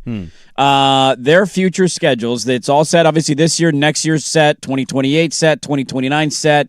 You're going to need a non-conference game in 2030 and 2031 unless you add another conference opponent or the Pac-12 expands. You so can you have wait another on that, game. Though. You don't have to But you can wait. So your in. schedule is set for another 4 years. So there's nothing on that front. No, and they need him to set up. You need this guy out of beating pavement and knocking on doors and getting money in the program. Well, as well to put an infrastructure together so you don't have another blueprint scenario. Yeah. Well, but and obviously if he saw the inner workings of one of the most developed athletic programs in the entire country in Ohio State and understands what are the key functions, hires that would be internal to help with the fundraising, or we've talked about how poor the in-game presentations are for Beaver football, not using all of the current video tools and all that sort of stuff to get your message out, your presentation. Can we live stream a press conference? Can we start there? So, yeah. Get a camera set up when they're on the road so I can hear what the coach says. If he was integral, and I don't know if he was or wasn't, but if he was integral in helping put the infrastructure of the athletic department together and what the critical roles are in a modern athletic department. Now, obviously, he's not going to have the resources, so he's got to find people that can do the functions of 3 different jobs. He probably had people that were doing stuff at Ohio State. Sure. But if they can put something together where it's functioning smoothly and they're covering all their bases moving forward, then okay, let the coaches and the department, let the teams figure out their own stuff. I'll support you. Yeah. But you guys know how to run the team in the sport. Let's go. So they had the blueprint thing happen, and then they pivoted out because they got exposed for it. They did. Everything that was exposed was true, even though they denied it, and then they backed out of the deal. But they did end up getting that random couple. Remember, they had the donation of like, we'll donate this if we can match this, and so it's like, their media rights deal is going to be terrible in the financial sense. I think the exposure's fine. It's good enough. It's on channels people get. You can watch. It's not behind a paywall. All of that's successful. It's not a streamer only, right? So, like, I think they have one Mountain West Plus game. But that's a road game. They don't have control over that. There's a Mountain West Plus game in football? Yeah. Really? I asked Swag What is Mountain West Plus? He says it's their app. Oh, okay. That's going to suck. It's like that ESPN really Plus. Sucks. It's just their own thing. ESPN Plus sucks. Hate to tell you that. I mean, am I going to be able to watch a Duck baseball game this weekend, or am I going to get the USC game instead when I click on Oregon and Texas? Because I will have a bit of an issue with that as well. Well, but like that is something that's interesting to think about too. Is this it's their UTEP game is Mount West Plus. Thank you. Yes. Yeah, so I'm already not excited about it. Now it's like I got to go to Mount West Plus on the road at UTEP. He got out of the blueprint thing mainly because of the pressure and the backlash of it, but it's not like he didn't walk away with that couple committing that many millions of dollars. Yeah, and it's a match thing, so they're hoping to drive more donations because of it. You just keep driving and driving and driving to get it, and then you figure out your schedule stuff, I guess, down the road. I just more like didn't know how to feel about it. It's not like, it's like the Blazer coaching gig. Yeah, there's not a hot take to have. You just wait and see. You hope it's the right hire. That's all you can do. Mike and Nori, if it's Splitter, like I'm going to be honest with you, there's not going to be a grandiose take. If it's Splitter, it's going to be more about, but I was told that he would never take this job, and it was only $1 million. And like, how do you walk your comments back at that point? Right. That would be my viewpoint of it. But overall, it's like, what's the roster? And similar thing here is just like, there's no real big hire. You got to replace the golf coach now. Ruick is intact. Joyner's there. Shepard's there. Like, I don't really know. Should I be excited about this? Should it not really register much because I don't know what he's really supposed to do for the first handful of years? It's just a weird thing. I went home and I read about him a little bit at a few websites, and I was just like, yeah, okay, they got a new athletic director. Yeah, I think the biggest thing you're going to need early in order for him to have success, nothing drives donations and interest in programs like winning. And if you find a way to have a year in football and basketball this year where, I throw a number at you. You go 8-4. 8-4 is a great year for them. Or you win 24 games in college basketball with your first-year head coaches.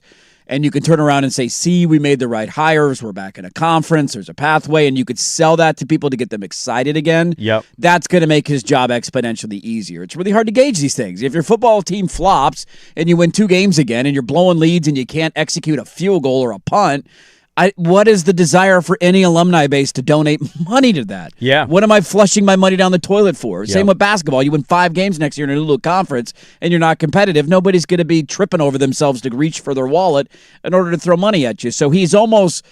It's almost out of his control. He needs these programs to be successful, and then his job becomes easier. But there's not a takeaway here. It's just simply you cross your fingers and you hope that this guy knows what he's doing, because that's the only reaction we can have. Remember when we hired George Kliavkoff to be the new commissioner? This is awesome, dude. He was behind the MLB at bat. I loved He's from Vegas. He's an outsider. He's worked with casinos. Stupid take. This guy's not a college football guy. He's going to bring a new vision, and it crumbled. So none of us have any idea. There were a moment in time, you go back 10, 12 years ago, when Oregon was going through their coaching changes in football, and they couldn't find a guy that would stick. Firing Helfrich, Taggart leaves. Their softball program had become very successful, and then their coach left for Texas. Yeah. And there was a moment where Rob Mullins was like, this guy sucks. And now how does everybody feel about Rob Mullins? One of the best. Right? Now it's the Dana Altman thing's a bit of an issue, but your baseball team's great. Your football team's at near the top of the sport. Like, the opinion has changed. And so nobody has any clue how these will work out. He desperately needs good seasons next year. If he has good seasons next year, maybe you get some of these people to open up their wallets. Colin Wilson is going to join us coming up at 8 a.m. We'll ask him about the Ducks going to Texas for their Super Regional. Dirt and Sprague 740, back with more on The Fan. Join them.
Colin Wilson, our great friend from the Action Network, is going to join us at the top of the hour.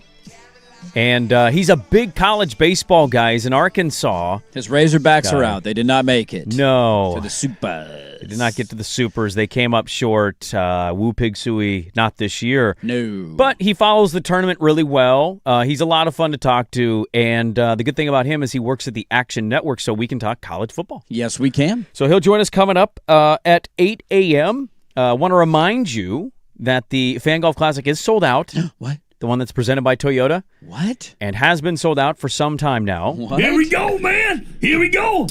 So no Matt's Barbecue for some of you. No, No you didn't sign up in Angels time. Envy Infamous Hole 6 for you. Here's what we're going to do. We're going to learn from our mistakes, okay? Life is about growth and learning from missteps. And if you didn't get in time this year, let's take a moment, process it, look in the mirror, and realize next year. Not trying to be a chotch. Don't be a chotch. Sign up on time, okay? I did tell the brand man, hey, we're bringing a kit just in case Giannis is traded to Portland that day and we can do an emergency. I did not realize it's the actual day of the NBA draft, Yeah. he said. I did not realize that was the day. Yeah. Which we don't have a first-round pick, so who cares? But if that we trade for happens, Giannis, then, yeah. we're trying to figure out if there's power anywhere near hole 6 because that would be, I think, the best thing is to have all of us there. We'll all already be there. And we share the microphone. Rotating around. You take an hour, I take an hour. We just kind of different hosts talking to each other. It would be fantastic. Oh, see, I was thinking like a more general round table. Oh, I think we can only have the capability for 3 headsets with our equipment. Well, do we have 2 headsets or do we have a microphone we can pass? I think there's Like only a so joint? many things we can You plug in. do have but a Swag has microphone an you answer can on pass. it. Somebody needs a headset to actually listen to what's going on and coming back from commercials. One person needs a headset. How many mics can we plug in at one time?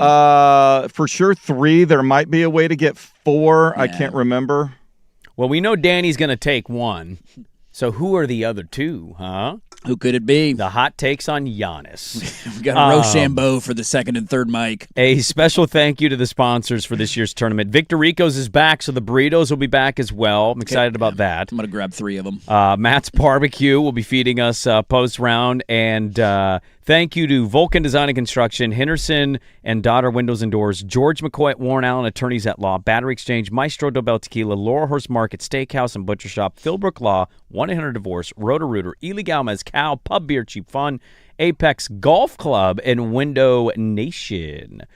We look forward to seeing everybody out at the 12th Annual Fan Golf Classic. I almost got hit yesterday at a roundabout. I was driving. Somebody not slow down? Oh, yeah. It was some psycho in a Cybertruck. Ooh, Cybertruck. Dude. Trust those people. Somebody has a really funny video, and it's a group of men, and it's just like 7 different versions of men, and they look like they're in a small, like, church of rows of chairs, and they're doing these weird dances, and they're like guys who own Cybertrucks. And the thing about the Cybertruck is, like, so I'm at a roundabout. I'm not going very fast. It's swerving into my lane, and then it's swerving because it's almost hitting me. The truck is shaking back. It just doesn't look like a fun. It's an ugly-ass car, first of all. Yes, it is. It doesn't in any way look like a real logical vehicle. Like, why would you use that instead of just I don't get it. a real truck? Just buy a truck. They have electrical trucks, too, that you can buy. The Rivian is infinitely better. Yes, it is. And it just looks like a pain in the ass to drive. It's a big, long, square It's a big shoebox. box. It's a big box. Big box. Nobody wants that. It's awful. Can I, are you guys pro roundabouts? I understand why they exist. If I they're get the idea of them. The bigger People ones get so confused going into roundabouts. small There's ones so in many a of them. neighborhood are a pain in the butt. If Yes. they're too tight, What lane do I need to be in? Because this lane Exactly. turns right. This lane doesn't go around. the And then you get big people wanting to ones, turn like right if you're in the on left a main lane. road and it's a big one and there's signs and you know what's coming up, those tend to work out better because traffic can flow better. But if you're in a little neighborhood and they put a roundabout rather than a 4-way stop, sometimes it gets bogged down more than the 4-way stop. Would you rather have the roundabout in your neighborhood or annoying speed bumps? Annoying speed bumps. Yeah, okay. I would take the speed bump over that. Over the roundabout. Because we all know how to do the speed bump. It's some people don't. Well, some people might go faster over them than others. That's fine, but you're just going to screw up your own car. You're not impacting my day by doing that. People, I think there's genuinely 25% of the population that does not understand how a roundabout works, and I don't blame some of them. Like if you're coming to a roundabout and you've never gone through that roundabout before, and you don't know, does this, No, the ones it can that get annoy confusing. me are the I get people that. that flat out stop before the roundabout. Well, you have to yield to the oncoming traffic. I understand you have to yield, and if there's a car there, but there's others that I've come across very recently that they just stop. And I'm like, what are you doing? Go. Drive. Yes. Drive. You can go. There's a lane here. In Park Rose, we didn't have roundabouts. Mm-hmm. And so when I took my very first permit test, my uncle just took me to the DMV. I was 15. He was going to California. He asked if I wanted to drive. I was like, I don't have my permit. And he's like, oh, well, let's go get it. And I was like, okay. I'd never read the book. The question I lost the permit test on, because I failed my permit test. Yeah. The question that I ended up getting the fail on is, what direction do you go on a roundabout? And I went, what the hell is a roundabout? And I picked left. I was like, what is a roundabout? And my uncle... What direction do I go? Yeah, what direction I go do in you a circle. Yeah. That's what I do in a roundabout. That's a stupid question. I had never seen That's a dumb didn't question have a roundabout at Park Rose. Yeah. And I I'm not paying attention half the time in the car. My uncle goes, what question did you just fail on? And I go, well, I failed the fire truck distance question. He goes, no, what was the last question you failed? And I said, what direction do you go in a roundabout? Counterclockwise. And he goes, how did you... What direction did you think? And I said, I didn't know what a roundabout was, so I wrote left. Go left. He goes, you idiot. In Europe? What the hell's the matter with you, So I didn't get to drive at all to California. Oh, it's fantastic. Yeah, there's one, whenever we go to our in-laws, there's one on 39th, and I can't remember what the cross street is, but there's a big one. There's a gold statue of somebody in the middle of it. You mean Cesar Chavez Boulevard? I don't know. Is it, I guess, technically still Cesar Chavez? They haven't taken those signs down yet. Let's handle the big important things here. We need to rename that before we lose our NBA team, okay? Make sure we're focused on the priorities that really impact people's lives. Yes. Because nobody can drive on that road anymore. And you go down 39th, and yeah, it is... I swear every time we go to my every time we go to the big one, right? The big one, and there's 3 or 4 cars every time that don't know where they're supposed to be. That is a hellscape. I need to get over here, and you're like, are you going to run into me? And it's just this unmitigated chaos every single time. It feels like watching bumper cars of people who don't want to hit each other. Yes. They're doing what they can. And then there's the panic of, oh God, I needed to go right there, but the lane goes all the way around, and I wasn't in the right lane. Now I got to just round and around. Yeah, I'm anti-roundabout. Get rid of them. All right, are you anti-roundabout? I guess we could ask that question. There's your poll question of the day. I did not get to. Damn it! I didn't get what I want to get to today. Too much 82-0, man. It distracted us. You ever read the comment sections of OPB when they talk about funding for arenas? I don't read comment sections on anything. I can't do it. I don't know if there's a more different human being that exists. It's a much different demographic than the ones that are our circles. I don't know a single thought. I'm just like, I'm one. I'd like to keep our NBA team, please. I'd like to. We own the building, and we'll get to that at a different point. I'm sure the billions we'll throw at the homeless issue next year will solve the problem. We'll get it next time.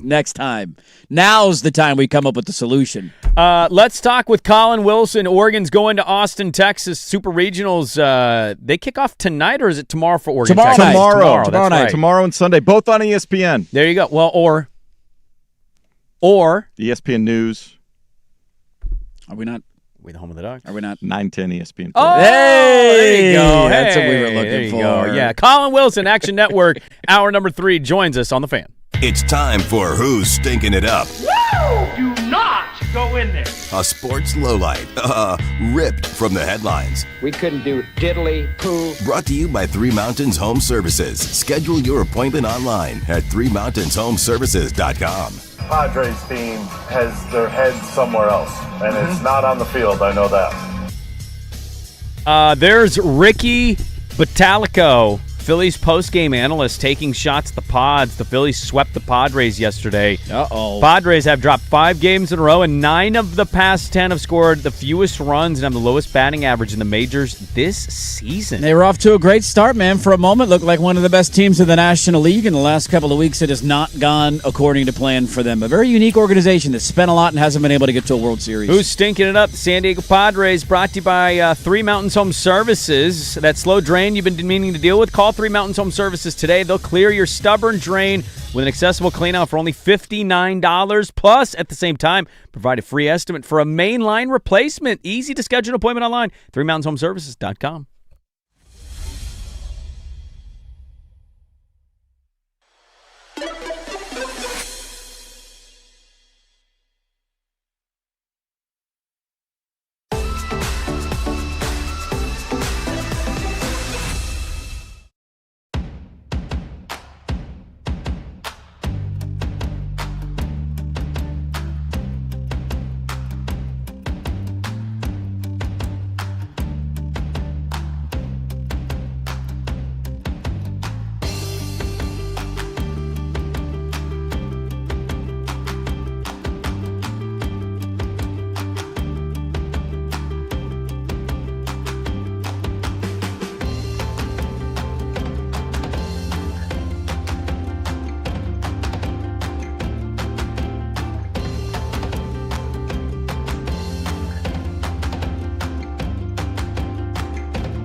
Welcome back in. Hour number 3. Dirt and Sprague here, Portland Sports Leader, 105.1 FM, The Fan, 1080 AM, the Odyssey app, live on YouTube.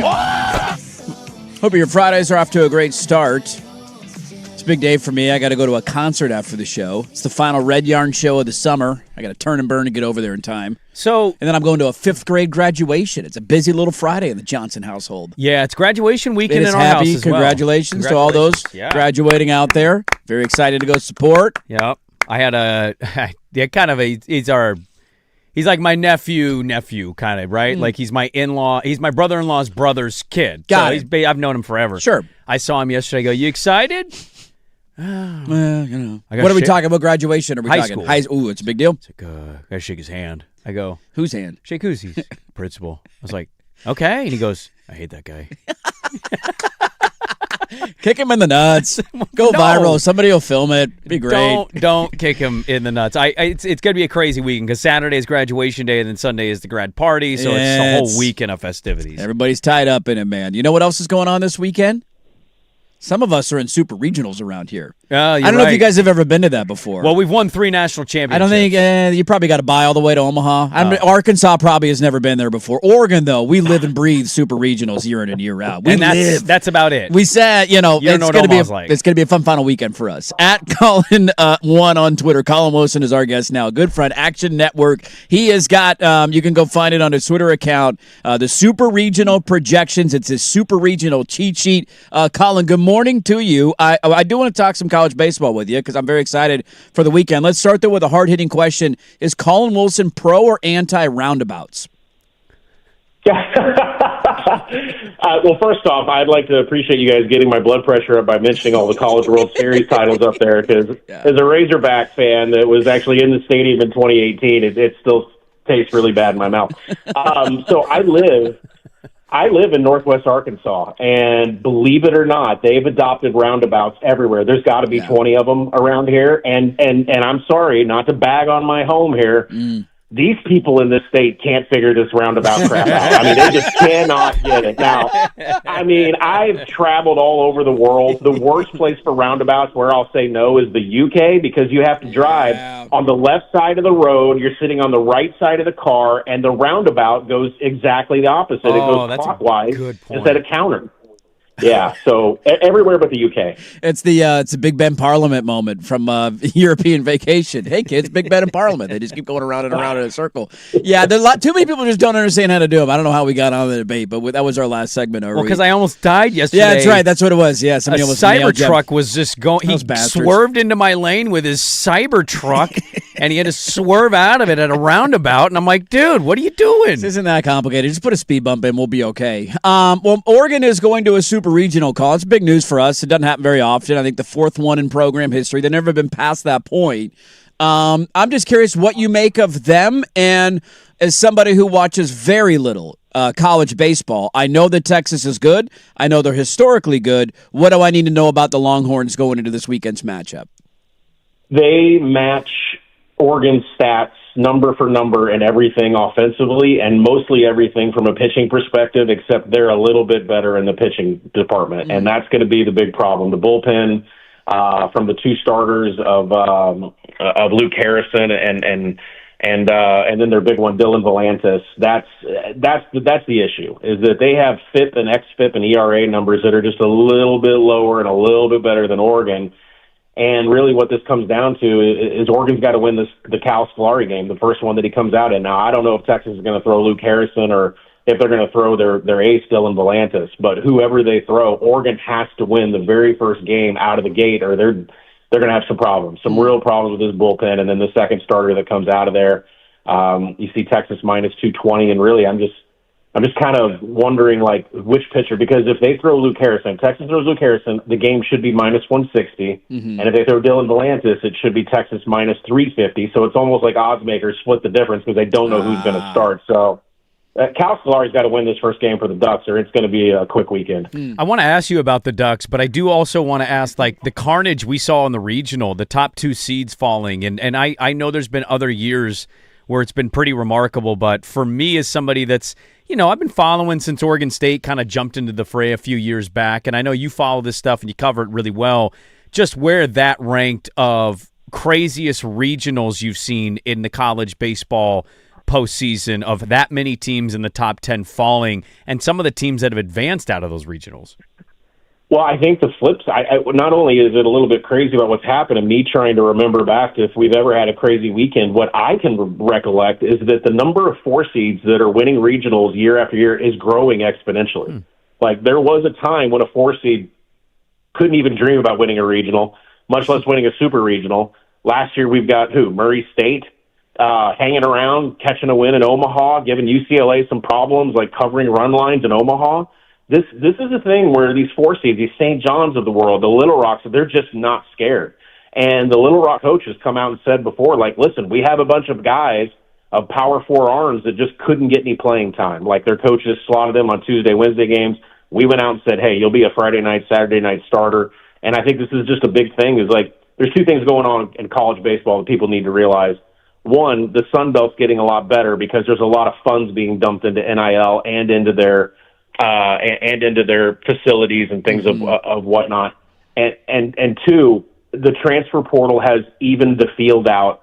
If you think that there's a large gap in college football between the Big Ten and the SEC and, say, the American and Conference USA, that's true. But in college baseball, they are merging together quickly, and that's all because of the transfer portal. Interesting stuff. Colin Wilson is our guest. Action Network. You can give him a follow on Twitter at Colin_1, or excuse me, just Colin1 on Twitter. And he's got his super regional cheat sheet out that you can go look through and get some betting tips and some insight into some of the other matchups this weekend. Obviously, we got our eyes on Oregon. You answered on the 4 seeds, which has been a fun storyline. What else is standing out to you now as we get one step closer to Omaha? What else do you have your eye on this weekend?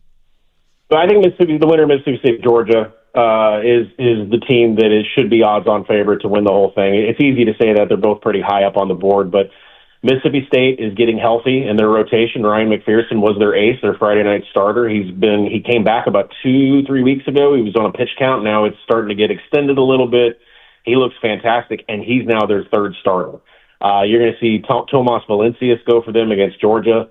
Mississippi State is growing leaps and bounds week by week, and I think it just hasn't been discussed because they lost so many SEC series. People kind of forgot about them, but there was a lot of injuries at play. And speaking of injuries in play, Alabama is another one of those teams where they've had their major stars in the lineup and major pitchers hurt most of the season. Now they're all coming back together.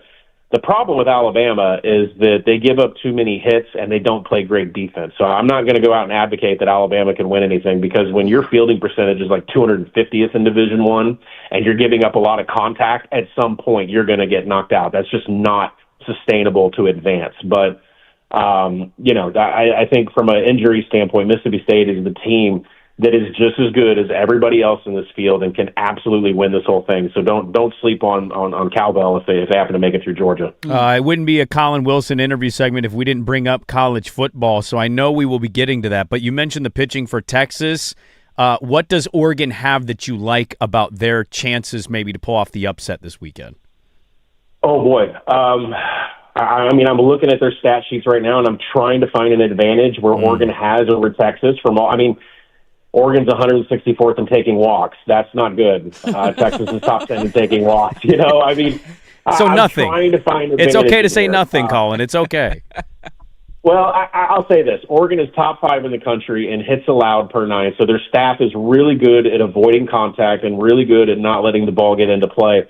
And that's how they're going to have to beat this Texas lineup, is not let the ball get into play. And when you're top 5 in the nation, and by the way, this year I did something different.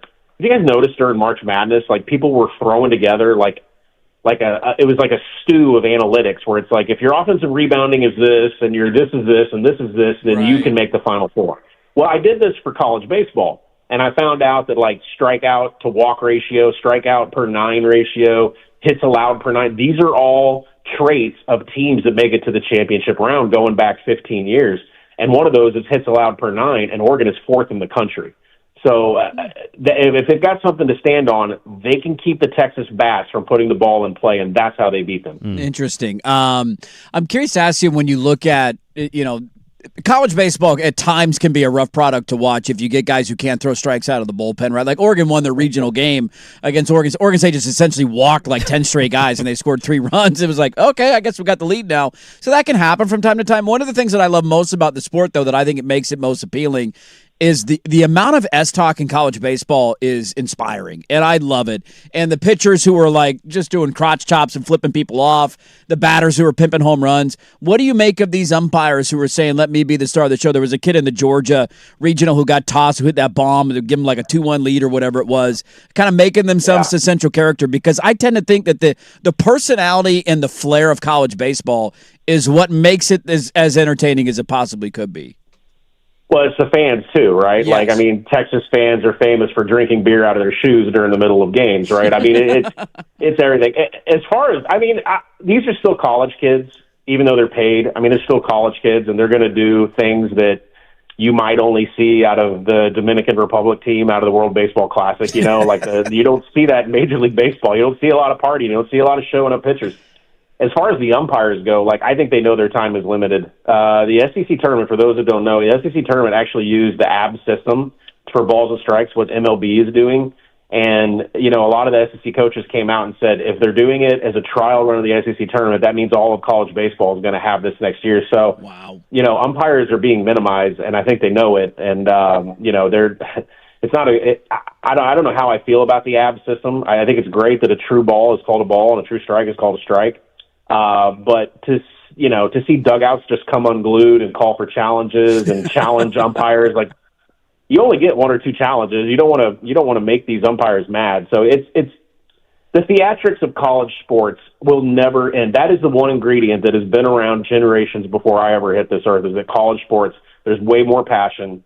And I love that I'm from Arkansas, and I come on the show to listen to a bunch of people from Oregon, where we don't have pro sports, right? When you have college sports, it just feels so much more passionate than what you get in pro sports. Yeah. And we've grown to love it a lot out here, obviously, in both baseball and football. Are you in favor of the 24-team playoff? Do you like the idea? I have the opinion of, like, I'm not a big fan of it, but I think it's going to happen, and I'm still going to watch all of the regular season games, and now these Pop-Tart Bowls are going to have some meaning because they'll be playoff games. Where are you at on it? Yeah, I mean, anything that gets Arkansas closer to a playoff game, I guess, is good. Right? Amen, brother. Yes. Yes. Yeah, so, I mean, let's look. Do we need 24 teams to turn a national title? No. Did we need more than 4? No. I mean, we know. I mean, when you have point spreads that are 17 to 21 points in playoff games, and then these teams are playing at home, then you've got, first off, the discrepancy in talent of these blue blood teams versus everybody else that's making the playoff is this is not a sustainable model. And the thing is, the FCS has that 24-team playoff, and it's perfect. You play home games through all the rounds until you get to the championship. Not even the semifinals are played on home turf. So I think we're moving towards that. They just can't figure out the money. I think the problem is the discrepancy on the field is just outrageous. Like Oregon playing JMU. I mean, JMU covered in a circus-type game where we've got 70-something points. I mean, does anybody really think James Madison can win the national title? No.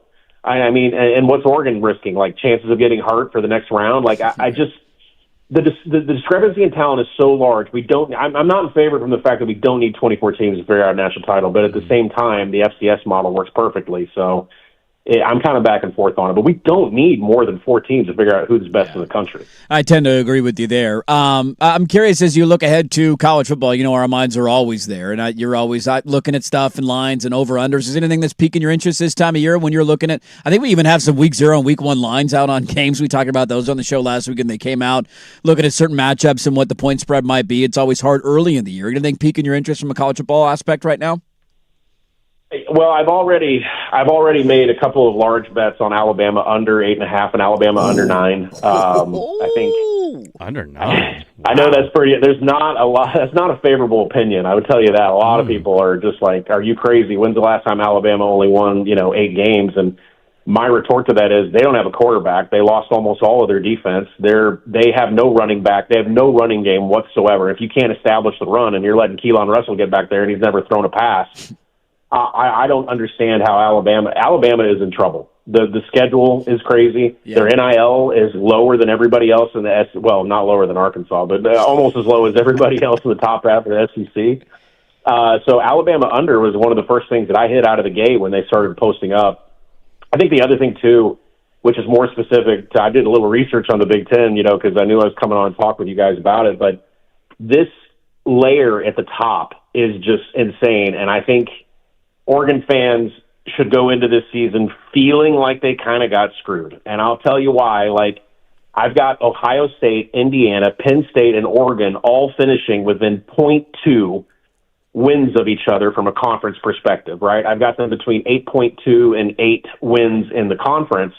But the difference is Penn State plays the biggest cupcake schedule I've ever seen in my life. I didn't even know someone could even accumulate this schedule. Yeah. And I'm looking at Oregon, and we're like, a touchdown dog or less against Ohio State on November 7th, and we're turning around and hosting Michigan, right? And then, there's the schedule for Oregon is not nearly as nice as Penn State, and they just did not, or the Ducks did not draw a good schedule whatsoever from the whoever it is in the Big Ten that makes this. But that's something to say. I think Penn State's going to be great. By the way, that is not a popular opinion because there's a lot of people that don't like Matt Campbell.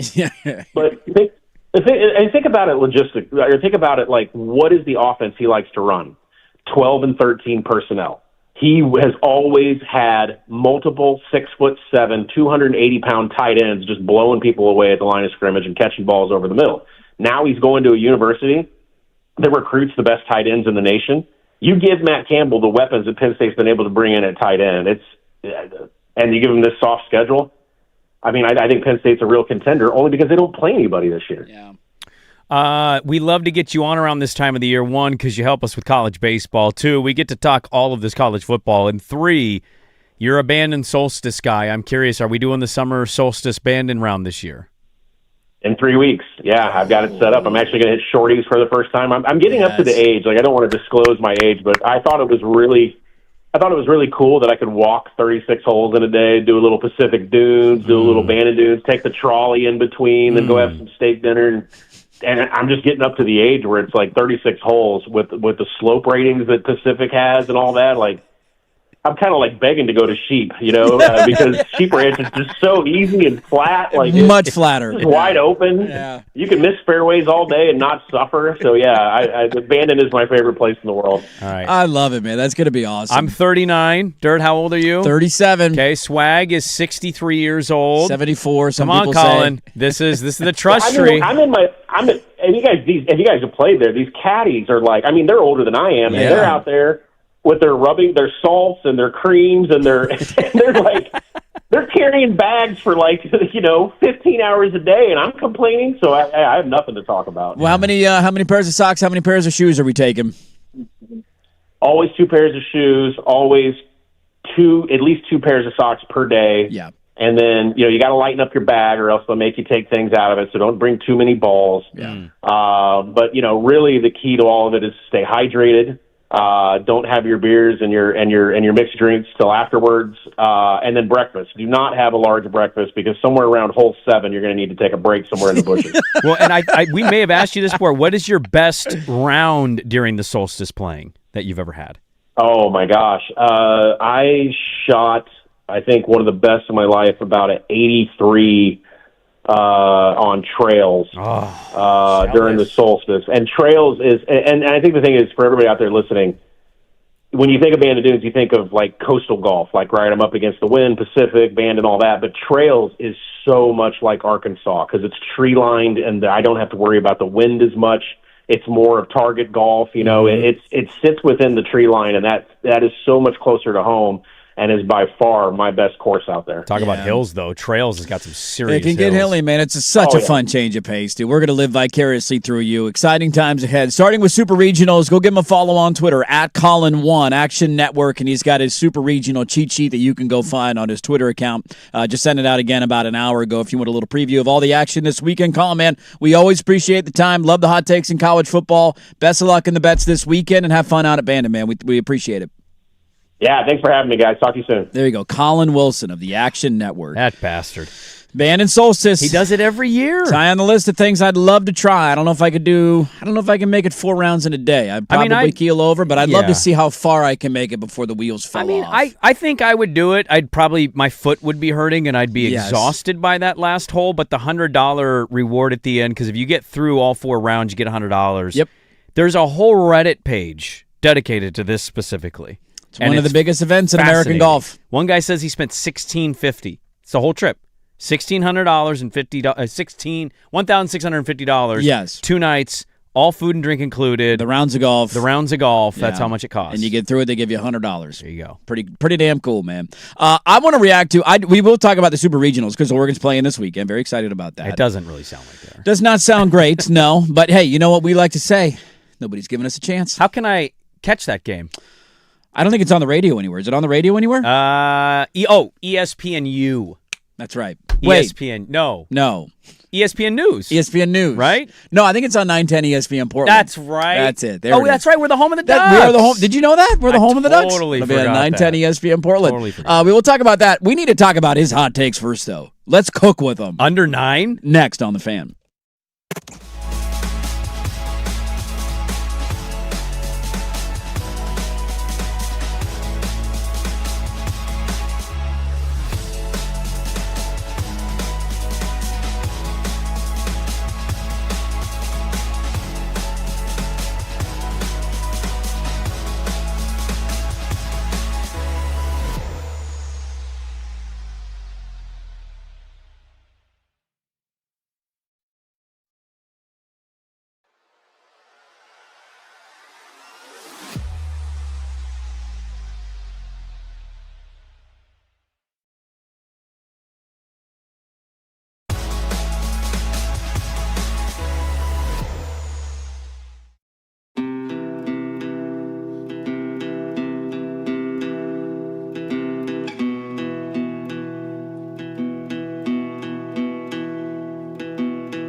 Allen Sports Desk, a Sports Center update on the Fan Sports Network, 105.1 FM and 1080 AM. Brought to you by Big's Chicken. Try their smoked and fried wings, tossed with a perfect dry rub, served with a trio of killer sauces. Menus at bigschicken.com. First on the Fan, former Winterhawk Seth Jarvis got the overtime winner for the Carolina Hurricanes to even up the Stanley Cup final at a game apiece. 4-3 the final. They go back to Vegas for games 3 and 4 on Saturday and Tuesday. Meanwhile, Game 2 of the NBA Finals is set tonight in San Antonio. Spurs trying to even things up after the Knicks stole Game 1 in the final 2 minutes. San Antonio 6.5-point favorites. Tip at 5:30 on KATU Channel 2. Portland Fire return to the Moda Center tonight to host the Phoenix Mercury, who have just one win in their last 7 games. Tip just after 7 on 910 ESPN Portland. Our pregame coverage begins at 6:45. Fire 3.5-point favorites. I'm Jason Swigard from the George McCoy at Warren Allen Sports Desk. Don't call your mom. Call George McCoy at warrenallen.com. This is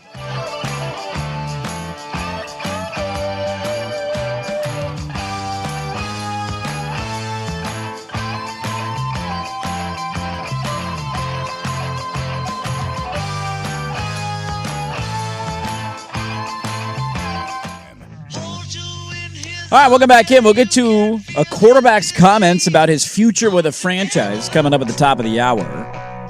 Is there going to be somebody available this offseason? I'll explain. Who is it? And would you want him? What is his future? We'll talk about that at 9. We'll get back into the NBA Finals. Interesting narratives around the country about that series and some of the comments that have been made, especially by Spurs players. Castle saying we know we're the better team. Wemby saying I just got to play better and we'll win. Well, the Wemby one, I want to talk about some of the comments because I've seen a react. I heard sparking that an interest. Everybody's talking about it now. One of those is like a pretty normal, I wish my guy would say that thing. The other is all right. Be careful what you wish for. So we'll get back into that coming up in a bit. We will talk some super regionals as Oregon is down in Austin this weekend. Trying to go to their first College World Series. They've never been to one before, and they got a chance to do that this weekend in Texas. But it's some great stuff there from Colin Wilson. If you missed it from the Action Network, he's great because he follows college baseball, and we don't follow college baseball very closely, so it's nice to have somebody on who knows what the hell they're talking about. Yes. And then, of course, in very us fashion, the biggest takeaway from the interview for me was that he thinks Penn State legitimately can win the Big Ten this year because of their schedule, and that Alabama's going to be under 8.5 and under 9 wins. Yeah. So, to his point on the schedule for both, I pulled them up, and he is not wrong in the least. So Penn State, they're non-conference, which I guess doesn't matter in conference play, but you get my point. Marshall, Temple, Buffalo. 3-0. 3-0. Here is their conference schedule. You ready for this? And I'm assuming I know which game is the whiteout. I don't know if they've announced it yet. Wisconsin at home, at Northwestern, home against USC. I'm assuming that's the whiteout game. At Michigan, home against Purdue, at Washington, home against Minnesota, home against Rutgers, at Maryland. So there are some good games in there for them to easily win. Is Michigan good? We don't know. Yeah. Is USC good? Are they? We don't know. Do we know if they're good? We don't know if they're good. I don't know what to make of What does Penn Washington State look like when you go on the road later in the year? Well, is Wisconsin going to finally take Is Wisconsin going to be relevant? Is Northwestern going to be okay? They could. Their new stadium's opening up this year. Yeah, they're interesting. I don't know if I'd go as far as to say they're the same level tier as Oregon. I think there's a vibe of them from this angle of Indiana from 2 years ago. Where Indiana, they shocked everybody with their win-loss record, but when you go back and look at that year... Most of it's the schedule related. Right, when they played Ohio State and Notre Dame, the game didn't go well for them, and they got killed in both those games. The best team they played in conference play all year, outside of Ohio State, was Michigan, who was 7-5 and couldn't throw a forward pass. And so Nebraska with Matt Rule, they killed everybody. So I think that's probably the angle there. USC has to be your whiteout game. I don't know. They maybe have already announced that. It has to be USC when they come to town. The other side of it, though, is significantly more interesting because they just gave their head coach a 7-year contract extension. His name came up again in the offseason for rumors, Penn State being one of them, Michigan being one of them, and they said, you know what, we don't want to deal with this. Let's give our guy a 7-year contract extension. That's what Alabama did for Kalen DeBoer, and now we got Gambling Insider saying under 8.5. Their conference schedule is pretty brutal. I mean, you're Georgia at Tennessee, home against A&M, at LSU, and then you close up the season with Auburn, who I think will be a little bit better this year and has given them fits even when they're not very good. Mm-hmm. Alabama going 8-4 in year 3 under Kalen DeBoer would be shocking and terrifying if I'm an Alabama fan. Hell no. Because you're not the richest school in the world. I don't think you have the ability to buy out. I mean, I know they're psychotic down there, but they just gave him an extension, and the buyout is massive. Why would you give him an extension and fire him 1 year later? But well, I they also have to pay 90% of what they owe on the contract in that buyout. It's a ton of money, dude. So you're damned if you do, damned if you don't. The fan base will revolt if you don't fire him and if he goes 8-4. But can the school financially recover from firing him if you go? If that is to happen, that is a big time deal in college football. Wake the hell up. Yeah, well, I think the tough part is, one, we are sitting in we're uncertain about Bama because we don't know about the quarterback position. They got two young guys that are vying for the job, and we don't know who's going to win him. And we also neither of us played. We don't know how good they're going to be. Nope. I mean, maybe they're ready to go, and they really believe in him down there. The fascinating thing he said there that he dropped as well with the underwins is it's the money. Yeah, they're not. I mean, they're not flush with cash. Arkansas makes me go, what? Because Calipari went to Arkansas. One, he was going to get fired at Kentucky eventually, right. But also they're pretty loaded. They pay for all their basketball players. It's funny. I think football's different, but he mentioned that too with the baseball thing and Sunbelt. It feels like schools are realizing there's places you should put your money and not put your money. Shouldn't, yeah. I mean, to be fair, that's a good point. It's the argument that you've made about Oregon State for a long time. Yes. Like, do you legitimately have a pathway to competing in football? Mm-hmm. Rosters are $40 million this year. What are they going to be next year? 50? Like, how high are we going to go? But I was told they all agreed to $23 million. Right. Wasn't there an unofficial cap? Having some rules would be nice. There are none of those right now. When we put rules in, we just file a lawsuit. But it's the idea of instead of spending $22 million, I don't know how much Oregon spends. It's not $22 million on their football roster, sure. But you get my point. Take all of that into college basketball. Yeah. And if you go 1-11, you're financially, it would suck because that's the biggest breadwinner of your university. But making the NCAA tournament. To your point on Arkansas, like, I'm not saying Arkansas doesn't spend money in football. They do. I think they realize, like, we hired Calipari. We're great at baseball. They were in a Final Four, right? And their baseball program is in championship games in Omaha often. Like, that's where our money should go because those are the sports that we're really good at. The Bama one, though, is just like... It's hilarious to me that we sit in a world where they're poor. How the mighty have fallen. Oh, the bag man's dead, and now you actually can't come up with the money. Used to be $50,000 in a lunch bag was enough. McDonald's bag will get the job done. And now a kid's like, I don't know, man. Wisconsin just offered me $1.1 million. Kids are coming out of high school now expecting NIL. Yes, they are. Hey, I got 9 offers. I'm going to go to this school because the NIL year one is $180,000. More money than other people are offering me. I think personally it's hilarious. I also don't know if I agree with it. I love the take. Yeah. I don't think I'd be shocked, but I've looked at their schedule and it's hard to pinpoint where win-loss wise you would come to on game-by-game things. Yes. But if their quarterback play ends up being fine, go through the schedule. So if their quarterback play is good to fine, what do you think they would be? Here's the games I have to give you as swing games, right? Because 2 of them they lost. Did they lose to South Carolina or did they come back and win that game? I can't remember. But they were on the ropes with South Carolina. I believe they came back and beat South Carolina. Okay. Well, they did lose to Florida State. So that's your, yes, they did, the opening game. So here are your quote-unquote swing games. Florida State at home, South Carolina at home. You get Georgia at home this year. On the road at Tennessee, A&M at home, LSU on the road, Auburn at home. Mm-hmm. That's not counting an early road trip to Kentucky, which I don't know if Stein's going to do it in year one. I don't know year one for Kentucky. But there's 7 games right there that I would say are, some much more winnable than others, but I would classify in that you could technically go either way there. You're not going to lose at home to East Carolina.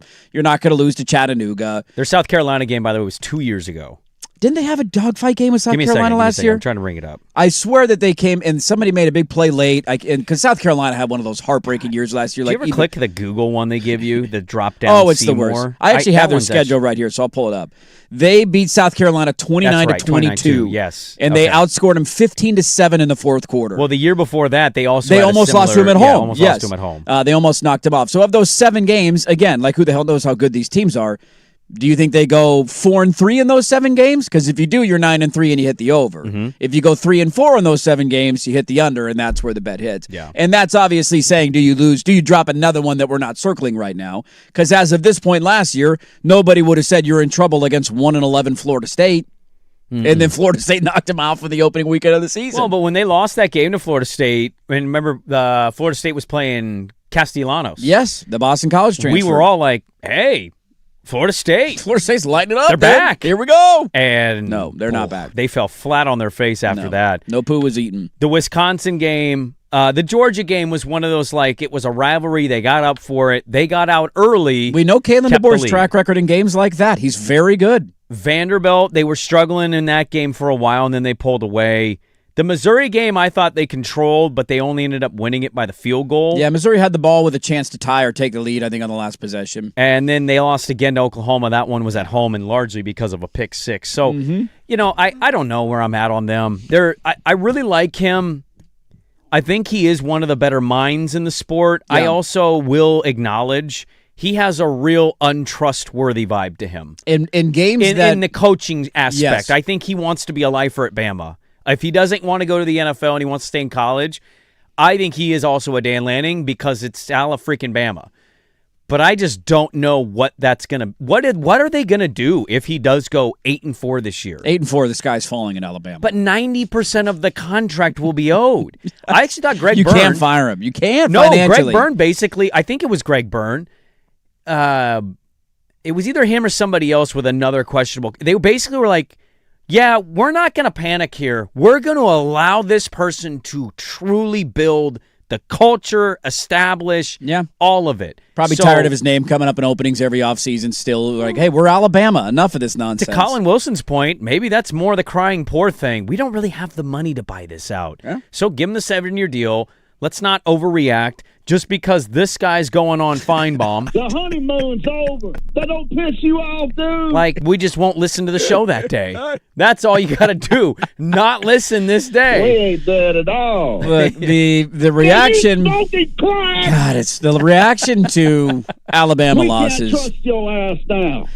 I personally will always root against Kalen DeBoer because of the heartbreak and pain that he has caused me. I get it. I agree with all your takes on him as a coach. We know how smart he is, X and O's wise. The biggest issue but he's untrustworthy, isn't he? In games that don't seemingly matter, he is. That's been his biggest issue, and I brought this up a million times. When you go back and watch or look at Washington's undefeated season, like 7 of those games were coin flip games. And they found a way to pull a rap. And then when you get him into a big game, he was great, and his team was ready to play, and they would win. And then it's like, you can't score an offensive touchdown against Arizona State at home? How is that possible? Mm-hmm. How? You were one of the best teams in the country. So they just have always had that air to them where for whatever reason, they at times don't get up for bigger games. South Carolina was terrible last year. Yeah. And they damn near lost that game. Missouri was fine, but let's not act like Missouri was a title contender. Yep. And they had the ball with a chance to win the game late. Florida State was dog-ass. We all thought they were going to smoked them in Tallahassee. Oklahoma that payback, and he came out, and I noted he came out with the team, and he was like, punching the football, the pad on the field goal post. Like, that was kind of odd behavior by him. And then they came out and laid an absolute egg. Yes, they did. And barely scored any points. Yes, they did. So it just, I'm here for the freak out if it happens. I would root for it to happen just from an entertainment standpoint. And you know what? Enough of Alabama. I have to deal with the Spurs being great again. It's like, the same teams every year in some sports.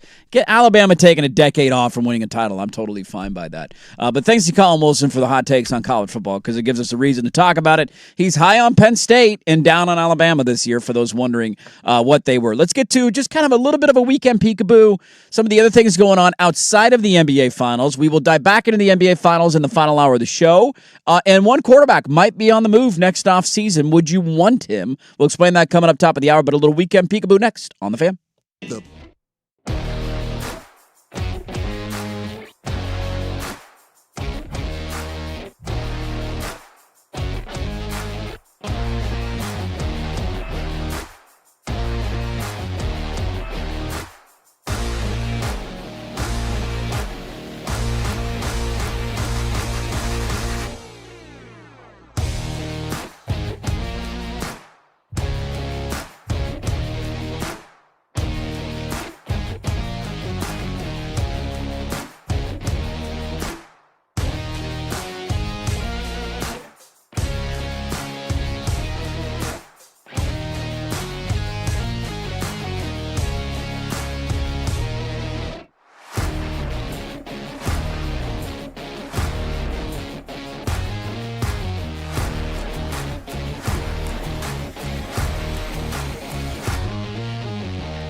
Got a lot to get to in the final hour of the show. Quarterback in the news for comments over a contract. We'll get to that top of the hour. NBA Finals Game 2 tonight. Looking forward to it. Should be fun. Game 1 was awesome. Can Game 2 deliver as well? Are we all going to... Take your hands and put it down your pants, son. Watching Game 2 tonight. We'll find out. We'll get to that in the final hour of the radio program. What are we more excited for this weekend? Super Regional Baseball or Game 3 of the Stanley Cup Final? Because it's a weird one where we get NBA Final game tonight and then they don't play again until Monday. Yeah. So we'll be on the air just reacting to what happens tonight. There won't be... We'll get a Friday reaction on Monday's show. On Monday's show. Usually there's the Friday game and then the Sunday game, and it's like, well, this is weird. Do we talk about Friday's game or Sunday's game? Because they both matter. So we won't have that in this case. We'll just have one NBA Finals game, so it's only tonight. Yeah. Super Regionals or Stanley Cup Final? I mean, I'm not even remotely a little interested in the Super Regional. Doesn't matter. Nah, not on your radar. Brandon. Blue Line Brandon. I'm Blue Line Brandon right now, but also like out Saturday night. If I'm a listener and I heard Colin Wilson talk about that Super Regional, it almost sounds like next to zero chance you win. Yeah, look, baseball can baseball. But I mean, we have a lot of 4 seeds here. UCLA could not lose a game all season. I know, and they couldn't beat St. Mary's. I asked him their advantage. He's like, yeah. I think he's a little offended by my Arkansas jab there. Not a Super Regional this year, Colin. I mean, you got to get to Omaha. Baseball, blue blood. Get to Omaha. Are we a blue blood if we go to Omaha? No. Not yet. Isn't that how it works? I think you got to win multiple titles. Nah, basically one. It's all fine. I heard beating Texas makes you a blue blood. Well, you're not wrong there. Texas is a blue blood, right? Texas, is Oregon State a blue blood? Yes, they are. That'd be back-to-back dubs over blue bloods. Oh, yeah. Just put another feather in our cap. Can't forget mighty Yale. Ivy League blue blood. Hey, we smoked Wazoo, too. Yes, you did. Not really smoke. Yeah, it's a close game, but we pulled away late. 3-run home run by Milwaukee. Yeah. I don't know how this is a competition. Is baseball close for you? I mean, are you going to watch the full game? If my team was not playing, I would not watch a second of college baseball this weekend. Will I watch a second outside of my team? No. But will I watch the game? Yes. Well, the other good thing is I got nothing going on tomorrow night. I'll watch them both. 3. And there is no hockey or NBA game on Sunday. So if the Ducks win Game 1, they could eliminate Texas. Sunday could be an elimination Sunday game. night, 6 p.m. Ooh. There's nothing else going on. As we win them both, we're not even going to a Game 3. Who needs Monday? I think if the Ducks win, they're going to have to outslug them. Now, I did see this. I know Texas is a very good team. I mean, it's probably a tall task. For them to win, it's going to be like 13, 11 games. I think this is a really good. I didn't really consider this. So I was reading a little blurb about that series, Oregon and Texas. Mm-hmm. And a fun fact that I had totally forgotten is the in-state rule. Have you heard about this? No. So the in-state rule, if Oregon beats Texas, Oregon State gets 67.5% of credit making it to Omaha because without them winning, Oregon doesn't bring back their baseball team. Yeah. Oregon State into the Oregon statutes. Actually created the opportunity. I think for Scott you Barnes to go to wrote that. Did we get 2 of the Did Scott Barnes write that? No, it was written in 2009. Oh, there you go. Yeah. Did we get 2 of the 3 trophies since Pat Casey only stayed because of Phil Knight? That's not true at all. It's 100% His kids true. loved Crescent Valley. He was going to leave for a pay upgrade, and then Phil Knight said, outta "Let here. me pay for your pay upgrade." But you guys want to boycott Nike? No way. You don't thank us for your 2 rings or 2 of the 3 rings. I won't count the last one. You can have the last one. He was old, and that was the end of his career. Wow. First 2, we take credit for those. We don't count the old one. We take credit for the first 2. You're welcome for those SOBs. Just note it, 67.5% credit. There you go. Look, in typical Oregon fashion, they'll probably have a 5-2 lead going into the 8th inning tonight and then walk 7 straight guys and lose the game. The first Super starts in about 15 minutes. Why are there some on Friday and not others on Fridays? So it offsets it. So traditionally, I believe, all the teams that play the Friday through Sunday series, those winners will advance and play day 1 of the College World Series.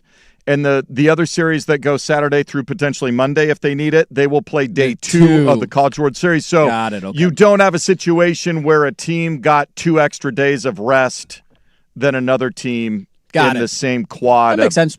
Yeah, so that makes sense because you can't play everybody on the same day. Yeah, they want to break it up so everybody generally has the same amount of rest to get their pitching staffs organized and travel and all that stuff. We should still reseed, so we're hosting Troy right now, but I digress. But we got Cal Poly in West Virginia set to go in 10 minutes from Morgantown. The scene in West Virginia when they won their regional, they came back, won in a walk-off, and then they sang Country Roads in front of the whole stadium. Was really cool. What would you say confidence meter of feeling you know where things are going to go in the Supers, the NBA Finals, Stanley Cup? If you could predict them, where's your most confident one and your least confident one? I'm going to go, oh, God. Like you think you know who's going to win. I don't know who's going to win any of them, so it's very challenging. The most confident prediction, though, I'll go Stanley Cup 1. Really? That's got to be last for me. NBA Finals 2. Super Regional 3. You're least confident in predicting the Super Regional? Baseball is stupid, and it makes no sense. Okay. St. John's is in a Super Regional. Who's going to... Troy isn't that good? Is in a Super Regional. Yeah. Who's going to win? Little Rock is in a Super Regional. Facing Little Rock. One of those two teams is going to the World Series, which is cool. Who is going to win the Stanley Cup? Confidence guy. My highest confidence pick would be Carolina because of the way they won the game last night. Still, huh? Overcoming the deficit and getting their offense going. Their power play has been atrocious. If McNabb's They're out down for to any length 4 of time. defensemen. They might not have McNabb the rest of the series because he broke his entire face last night. Puck, So if that's the case, they were already only playing 5 defensemen to begin with. They only had 4 the rest of the game.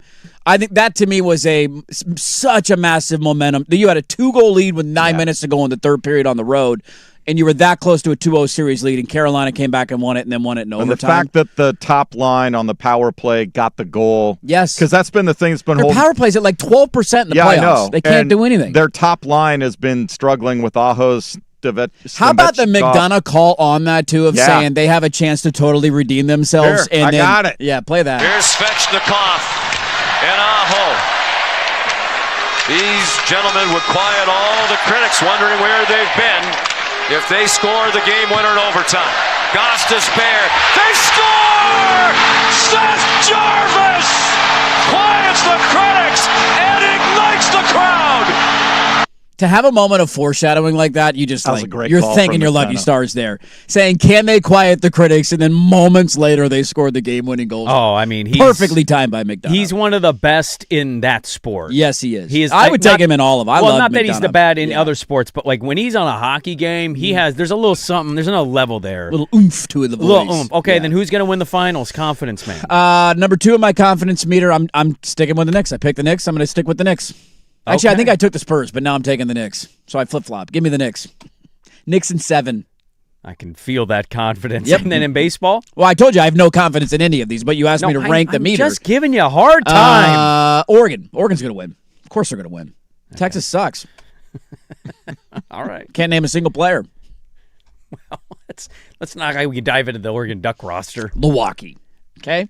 Stick that in your pipe and smoke it. The guy batting 7th. Hitting dangers. He's going to hit a danger tonight or tomorrow night when they play. That's all I know. Yeah, look, it's going to be a fun little weekend. I'm more excited for the Stanley Cup final because I will maintain the first 2 games are as good as you could, as good as we've ever seen in that series. Incredible hockey, an overtime game, a 5-4, back and forth with a goal deciding it in the final 3 minutes. Like the first 2 games have been incredible. And so I think the series is going to continue that way. But I'm excited. If Oregon wasn't in the Super Regionals, I wouldn't watch a second of it. But my team's in it, so I'm excited about that. I'm excited to see if we contain screwworms so my beef prices don't absolutely jump out of the yeah, they're already pretty high, man. They're already pretty high and expensive. Yeah. Not an easy thing to do. Yeah. We got a lot to get to in the final hour of the show. But we'll get back into the NBA Finals. Comments from Spurs is ruffling some feathers going into Game 2 tonight. Let's start there with a quarterback and a conversation about where's he going and is he going to play with the same team a year from now. I'll tell you who that is. Play some audio for you. Get to that. Start the final hour next on The Fan. Big hits. Big bets. Big plays. Today I'm laying the big wood. This is the Layin' Wood Report, brought to you by Mr. Plywood, serving Portland for over 50 years. Just settling for 3-point shots, but breaking down the defense. Miles, why not? She looks like she could hit from miles away.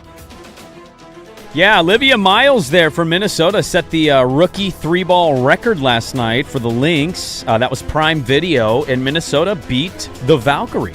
Is that a big deal? Yeah, she's probably good. She's right there now, the front runner for Rookie of the Year. Okay. She's balling. She is absolutely balling out. Can we go acquire her? We have the coach of the month, though, so we don't need her. She just got drafted. Could we have drafted her? Yes, I believe we could have. Yeah. So the European one we took? She got taken the pick. Did she get taken the pick after? He doesn't know. He lost his confidence there. She's balling out. That's who's laying wood. Laying Wood Report, brought to you by our great friends at Mr. Plywood. Serving Portland for over 60 years. Delivery, custom cutting, and special orders. You can check out the location on Southeast Stark Street. They got great customer service. And visit them online at mrplywoodinc.com.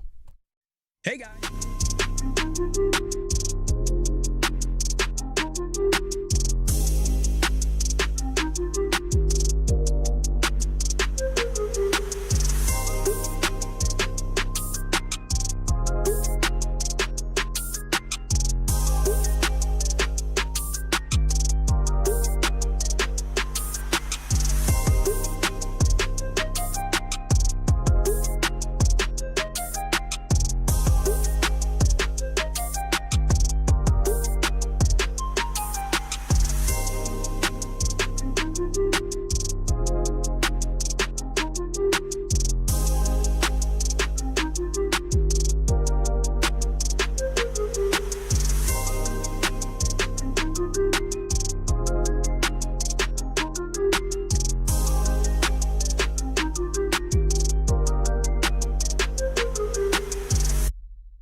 Now, from the George McCoy and Warren Allen Sports Desk, a Sports Center update on the Fan Sports Network, 105.1 FM and 1080 AM.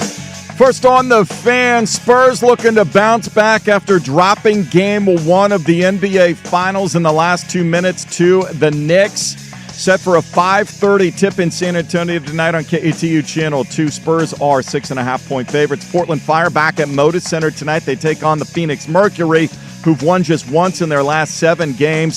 tip just after 7 p.m. You can hear it on 910 ESPN Portland. Our pregame coverage starts at 6:45. Fire, a 3.5-point favorite. Round 2 of the U.S. Women's Open underway from Riviera Country Club in L.A. First-round leader Jennifer Kupcho with a bogey has fallen back into a 4-way tie at 4 under with Hanako Shinobu, Minji Kang, and Se-Young Kim. Teeing off later today, Nelly Korda trying to get back in it. She had a first-round 2 over 73. Jason Swigart from the George McCoy at Warren Allen Sports Desk. Don't call your mom. Call George McCoy at warrenallen.com. This is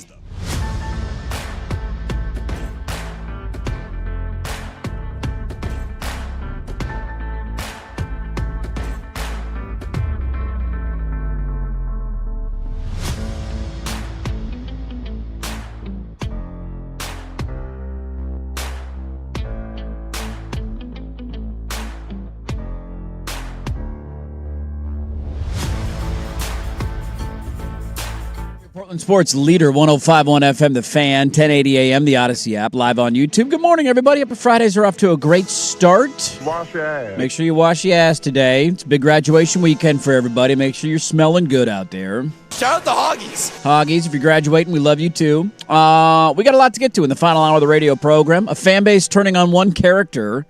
Comments from multiple players leading into the series, or leading into game 2, I should say. We'll dive back into the NBA Finals here in a matter of moments. But a little bit of housekeeping here on the fan text line, 503-864-6326, and on the YouTube chat. A great question from Harley asking, what is better, a Wolf National Championship or Oregon State getting 66% of the credit to a College World Series appearance? This is a very good question. That's a very good question. What would you rather have, 66% of the credit or a Wolf National Championship? Well, it's 67.5. 67.5, my apologies. Don't want to shortchange you there. We're almost to 68, and we're not very far away from 69ing. Look, Wolf titles they're crucial in the development of the program. You got to get your Wolf titles before your real titles. If they win, if the Ducks do win the national championship this year, we're going to look back 2 years ago and say it was a start at that Wolf title year. The Wolf title gave them the confidence that they could possibly do it. But I hate to sound biased. It has to be the 67.5%. You didn't play, and you're getting credit for something that you didn't earn. That is a remarkable feat that only the best of teams wish they could accomplish. Why couldn't my team have won a Wolf title back in the day? Because back in the day, we used to count those as real national championships. Yeah, what the hell? You're number one this year. Why not? Hey, there's a national title. We won. You know, back in the day, if you would have lost to not Ohio State, let's say you would have lost, I don't know, whoever, not a non-Ohio State level team, if your season would have ended and you lost the one game, you probably still would have gotten like 15 votes for national champion. And back in the day, you wouldn't have had to have played a team from your conference in your bowl game. They wouldn't have played Ohio State. They would have played somebody else. And had they won, they would have been ranked number one in the country because they were the number one overall seed. It's pretty crazy. And that's how we used to hand out national championships. So you know what? What the hell? I'll stick that in my pipe. A couple other thoughts here. A lot of takes coming in on roundabouts, by the way, still. Oh, did we post the poll question? I can post it right now. No, yeah. Throw that one up. Are you pro or anti-roundabout? Okay. Another one, we have 82 and 0s getting texted in. People are still playing that game. Are people getting 82 and 0s? Somebody said, took me 50 tries this morning. I got Iverson in the 2000s, KD in the 2010s, Bird in the 80s, Bob McAdoo in the 70s, and Wilt Chamberlain in the 60s. So Wilt Chamberlain, Kareem, Magic, Bird 80s, Jordan. Wilt in the 60s feels like the Infinity Stone. It's like him or Kareem. If you get one of those guys in that era, you have a awesome chance of doing it. So here is what I've come close. I haven't gotten it yet. 79 and 3 is my best number. I ended up getting, who did I end up getting? I got somebody that was a center and only a center, and I picked it because I didn't have a center yet. Right. And literally the next one was the 66ers. And it said Wilt, and I went, no! Well, I'm going to go ahead and refresh on this one because this ain't going anywhere. It was ridiculous. Passed up my chance to get him. It was utterly ridiculous. So that's been a fun conversation throughout the show. Also, one last bit of housekeeping before we move on to our quarterback audio. This is a phenomenal question. So we were talking about Alabama after Colin Wilson, and Alabama being a team who, like, they're still good, but somebody said they're not at the top of the sport lately, which begs the question, are they still your favorite team to watch lose? No. And does that last if they aren't winning national championships? Who is your favorite team to watch lose currently in sports? I don't really know maybe I have said it and I don't remember saying it. I don't ever feel like I've said Alabama's my favorite team to watch lose. That will forever, probably in my life. I love to watch coaches lose. Sure. Lane losing this year will be funny. Yes, it would. I will forever love to watch the Ohio State University lose the most. Really? More than Alabama, huh? Yeah. It's actually not. How come?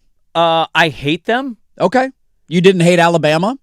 Not really. Oh, really? Well, because they've won much more than Ohio State in the last 15 years. But why should I hate Alabama? They were never in my team's conference. Well, neither was Ohio State.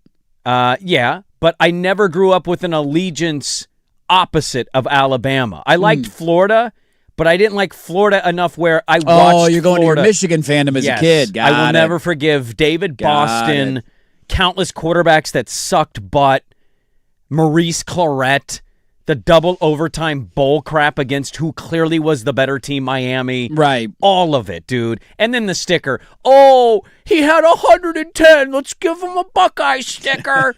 How about you just put the stupid decals on the helmet? I don't feel like those kids have to do anything to get the sticker. I am hey, jealous you show of up helmet tomorrow, stickers. you got a sticker. Helmet stickers are cool. Well, take their best player. Who's Jeremiah Smith? Yes. Jeremiah Smith is probably the player who could get the most stickers. Mm-hmm. I mean, do you just get a sticker for every week you have one catch or more? How do you get 90 stickers on your helmet? I've always thought that's since childhood. It's not an Ohio State thing. Florida State's probably the most notable in Is my there head. ever been a player with 6 stickers on the helmet because he just does the bare minimum? There's got to be one out there. It's ridiculous. You showed up to practice every week, so we give you 12 for the season because you showed up every week of the season, but you haven't made a play all year. They started participation trophy culture. They really did. It's always going to be Ohio State for me. I was always so jealous, though, of the ones that were full. Like if your helmet was totally full, the helmet stickers, how cool that looked. I always wanted to play with helmet stickers. I think there's two different. You got to separate things here. So there's the rivalry angle. Like people are texting, and nothing is more enjoyable than watching the Huskies lose. You got to take the rivalry angle out of it because I think those are two different things. We'll always take your primary rival. Yeah. Like of course, if I could pick any team to lose games in the next calendar year, it would probably be the Huskies. The Dodgers have already won, so they can't hurt me anymore. I'm numb to it. My team is irrelevant, so I'm quitting on baseball. Like I would take the Huskies, right? Give me Husky losses, but that's different though. Like there's the level of enjoyment that we all get collectively as a country, and these are your Dukes, your Alabamas, your Yankees, Duke lose. your Cowboys, your Lakers, right? Like there's a certain number of teams that fall into that category. Ohio State is certainly in that because of how good they've been for how long they've been that good. Mm-hmm. Picking one is really hard. It's really hard because I get enjoyment out of all of them. I do think because of and not that you don't get meltdown from other sports. Like the NFL, though, is a little bit different. The NBA is a little bit different. There's a certain level of just sweet nectar out of the reaction from Alabama fans that I do think puts me at the top of the list. Now, Really? Kalen DeBoer, there's a programs? personal thing there with me and Kalen, right? We just went over that. But Did you have it with Saban? That's the important part here. Because I hate teams that win at that level. Like, enough. I don't need to see Alabama. I am consistent in all of sports in that way. I'm anti-dynasty unless it's my dynasty. Then you could all bend the knee. Any other dynasty, I hate them. Bend the knee. Like, yes, when Alabama would lose a game, I loved watching Alabama lose games with Saban and him freaking out and yelling and acting like it was the end of the world. It was funny to watch him freak out. And mainly now it's primarily for the call-in shows that you get, and you know the panic that's ensued. Like, how that fan base is feeling. Like, if the Cowboys lose a game, it's Stephen A. Smith smoking a cigar on First Take, and that does nothing for me. And I'm sure there are Cowboy fans who freak out internally. I get that. They also eat it up. They love it. They love the attention. The Lakers losing is great, but there's 82 games in the regular season, and Laker fans some of them are just happy to be there, and it's a social outing. Mm-hmm. I know that Alabama football is all that they care about, and it dictates your enjoyment in life, and so them freaking out after losses, I think it's probably still number one. The having nothing else is a good element to that. I think that's a good point. It's all they got, because dude. Even if Ohio State's mine, I won't change, but your point is valid on this. They, as miserable as it sounds, they at least still have Browns football. Yeah, dude. Or Bengals football, or LeBron and the Cavs, right? Or the Guardians. Like you got stuff going on. The Reds are in the area. Like they've got other options. There's nothing else in the state of Alabama other than your in-state rival. That's it. Right. Yeah. Or Talladega. I think that's a very good point by you of like, oh yeah, they have other stuff, whereas Yeah, what is Alabama? NASCAR races? Right. They're not all rooting for one racer. Right. All of those rednecks are rooting for like 10 different guys. baseball. Double-A baseball. Yeah. Birmingham Barons. Right. Yeah. I mean, it's, there's not a lot going on. Somebody said watching Ryan Day's Botox face refuse to move when he loses gives me life. Oh, it's so good, man. Him after that Michigan game, like, it aged terribly for me because they kicked the livid hell out of my team a couple of weeks later. You guys would have lost to a team that couldn't pass the football. We actually didn't because we played that team and we beat them by multiple scores But the in order their of own stadium. operations is by the end of the year. We actually beat the other team that beat us too, so we were able to beat them as well. And then for some reason lost by 800 points. His face in the aftermath of that Michigan game, It's so good. I'll never forget it. Him just staring. And they were planting the Like, flag, this really and there's is like happening. a fight amongst teammates, and he doesn't know what He to didn't do. even jump in the fray. He was just shell-shocked, standing there. I like, know. How good was that? And then they won a national title. And then he got his nipple pierced. And now he might be one of the best coaches that we never give credit to. He did. I hate it. Yeah. I bet he's got a sticker, though. What a stupid old way of doing stuff. Notre Dame getting texted in. Yeah, Notre Dame's still one. good. Yeah. There's something about Notre Dame and the Cowboys, though. Like, the Cowboys are this for a lot of people, but how...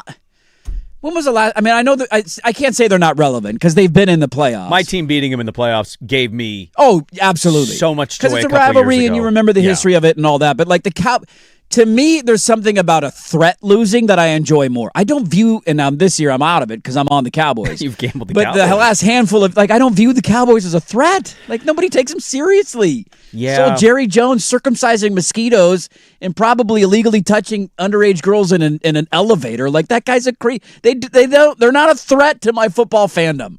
People don't forget, dude. Go watch the elevator video. You didn't need to mention it. I do need to mention it. I would say, based on what I said yesterday, carry this over. The Packers are up there for me. Yeah, I get it.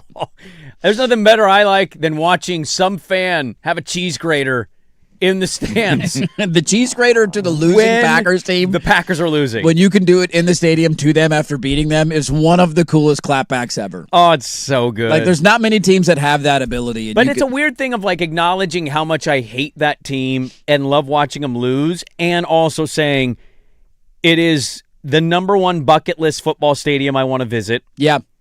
And because of the history there. I do sometimes catch myself doing the Go Pack Go thing.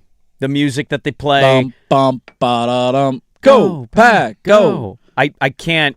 The Lambeau Leap is pretty cool. The Lambeau Leap's awesome. There's a lot of things about it that I like. Yeah. The team, though, they need to lose. Their touchdown song. I mean, it's just, get a touchdown, jump in the crowd. Yeah. Do the doon. Go, Pack, go. Show me the frozen tundra, but lose. But then lose the game. Check. Get all the boxes checked. I thought it was interesting. So there's a guy who's playing on an expiring contract, and he was talking to reporters today. I saw this. And he said, hey, man, you got until training camp starts to negotiate. Once training camp starts, I'm done. And a lot of questions about the team and the player and what his future is, but I'll play the audio for you. Here's Baker Mayfield on his future in Tampa. Yeah, I think first and foremost, regardless, we've built roots here in Tampa. We love the community. We love being here. They've embraced us, and we enjoy being here. And obviously, going to raise kids here. But contract stuff it's happening. It's starting the talks and whatnot, but not anywhere close to what we were thinking. So would love to be here long term. And as of right now, that's not exactly the case. But I'm under contract for 2026, and the guys in that locker room, the staff know that I'm still going to be me. I'm still going to do everything I can to help this team win a Super Bowl, and that's, to me, that's the priority. Everything else will take care of itself. Obviously, yes, I would love to have a long-term deal done, but they know my deadline is as soon as training camp starts, we're not doing any contract stuff. It's all ball, so it's not up to me when that gets done by. But so hopefully before that, if not, then it's still going to have a good year. It's interesting to think about him and where he's at. This will be his fourth year in Tampa. He had that great first year. They rewarded him with the contract extension. It was a 3-year deal. He's going to make about $40 million this year, if my math is correct, adding up all of his base salary and his signing bonus and his roster bonus and his, you got to get it, incentives and all that. I think he's going to make, in his cap hits, just shy of $40 million. But he is an unrestricted free agent after this season. Yeah. Now, they can franchise tag him if they want, but it sounds like, according to that audio and what he's saying to people, we're a bit off on an extension. Baker is only 31 years old, so he's not, I think we would argue there's a little bit of a runway there. 2 years ago, he was like 41 touchdowns and 16 picks. He was outstanding, and the numbers dipped a little bit this last year, down to 26 touchdowns and 11 interceptions. The yards went down a little bit as well in the same number of games. So did the attempts, by the way. He went from 340, he went 543, from 570 down to 543. A massive drop-off in completion percentage. He was at almost 72% 2 years ago, down to about 63% this year. And just, it's an interesting one because if I'm Tampa, I'm locking him up, but clearly there's a little bit of friction there and them not wanting to meet him where he wants to go financially, and just the idea of him maybe being on the open market. And let's see, it would be Cleveland, Carolina, LA, Tampa, playing for his fifth team if he is to move on after this year. Yeah, I understand the opinion. I also thought he got banged up last year, and I think that was kind of the untalked about thing that everybody knew. Played through it. Yeah, he played through it, which, we know he's a tough guy. He's played 17 games all 3 previous seasons, so we'll see what the durability is going to be this year. You said he's 31 years old. 31 years old. They're in an interesting spot, right? Like Mike Evans left. Yes, he did. I thought that was going to be a career buck. He left. He's a Niner now. They thought he was going to be a career buck. He decided to walk away. And that to me was surprising. Todd Bowles, I thought, was not going to last. They didn't win the division. They were 8-9 this year. The division was lost on a weird technicality that didn't involve Carolina and Tampa because they ended up winning that last game of the season against Carolina. Right. But I kind of don't fault them for this. Now, maybe they'll get an agreement done, and to that I'll say, I imagine it's going to be a 4-year deal somewhere in the ballpark, and I don't know what the number's going to be, but I also wouldn't fault them to just not come to an agreement, evaluate how the season goes, and if you need to tag him, you tag him for 1 year. Keep him around 1 more year. If they disappoint, if Carolina takes a step forward and wins the division, if it's Atlanta with Stefanski, they're probably going to fire Bowles. That feels like the most obvious thing. Agree with you there. And so they'll be looking at maybe a little bit of a restart. And if Baker's numbers are closer to this year's than it were the year before, which is a lot to expect, even in the first year, he was 4,000 yards. He was 28 touchdowns, 10 picks. Right. Those are good numbers. And the completion percentage wasn't as high as they'd like at 64.3, but pretty close. 2 years ago is an MVP-type season for most players. Yes. That's about as good as you can play the position at 72%, 4,500 yards, 41 tuds, and 16 picks. That's a phenomenal season. I don't expect him to get to that, but he's got to play better than he did this year. The completion percentage needs to go back up. He needs to stay healthy. They win the division. I think this is a moot point. They'll get an agreement done. They'll figure it out. If he struggles, he's banged up, they kind of go into the skids a little bit. They don't win the division. I think they're going to fire their coach. I think they're going to go look to hire somebody else, and I wouldn't be shocked by anything they decide to do. Tag him for a year, say, hey, let's have a quarterback here, or let's head a different direction. Yeah, I think the tough part with him, too, is what is he asking for in an extension? That's what we don't know. Like, if you're telling me that they're a far ways off from agreeing, or the two sides, they can't find much common ground right now, the beauty of Baker Mayfield and guys like Sam Darnold currently, it's interesting. When you look at Sam Darnold's numbers across the board compared to Baker Mayfield's last year, Darnold just won a Super Bowl. Yeah. He threw fewer touchdowns. He threw more interceptions. Now, he threw a few more yards, and his completion percentage is a little bit higher. Yeah. But there's a lot of stuff, and he's a Super Bowl champion, right? But the nice thing about Sam Darnold and why you're such a fan of him outside of the way he played in the NFC title game is that he's got an affordable contract. It's not one of these deals that's costing you a $50 million cap hit or a $60 million cap hit, because he's good, but he's not quite at that level, and so it gives you the roster flexibility. That's the other angle of this that I'm very curious of, because if Baker is asking, it was a 3-year, $100 million deal, right? I think that's what he got, yeah. Yeah, 3 years, $100 million, so average base salary is just about $33.3, got a decent-sized signing bonus in there. He got $40 million guaranteed at signing, $50 million total guaranteed. He's going to end up seeing all of it because he's played and he's been decent, and so he's going to see every penny of that contract. But it's the idea of, are you asking for $48 million a year? Are you asking for 51? Because the market has gone up since the last time he signed it, and he's been good. Now, to your point, he was banged up last year, so the numbers weren't quite what they were 2 years ago. That's the other catch-22 of this, of do you decide Baker Mayfield is a great value at 3 years, $100 million, but he's not at 4 years, $200 million, and we're going to go try and find the next Baker Mayfield that's a 3 year, $100 million. Easier said than done, but there's a lot of teams in the NFL that are going that route. Darnold, Buccaneers did it with Baker. The Vikings are doing it with Kyler Murray and saying, hey, they're not paying him anything. No, they're not. And they're Cardinals are. No, yeah, they're still paying out that contract. He was different because he got the first extension, sure, but it's just the revamp, the restart. It's like we're looking for the retread guy. and it's a cheaper contract, and we didn't hit on our pick, or we can't get a good pick, so that's the route we're going to go. This one's an interesting one to loom over the NFL if he ends up leaving Tampa after a year. I also think 31, 31 going into 32.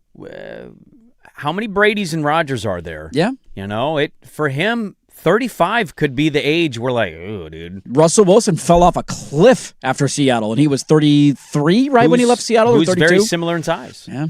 So I'm not saying that's happening to Baker. Yeah. We don't know that yet. I just I know we pointed he's only 31. Well, 31 might be 2 years away from when he hits his proverbial cliff.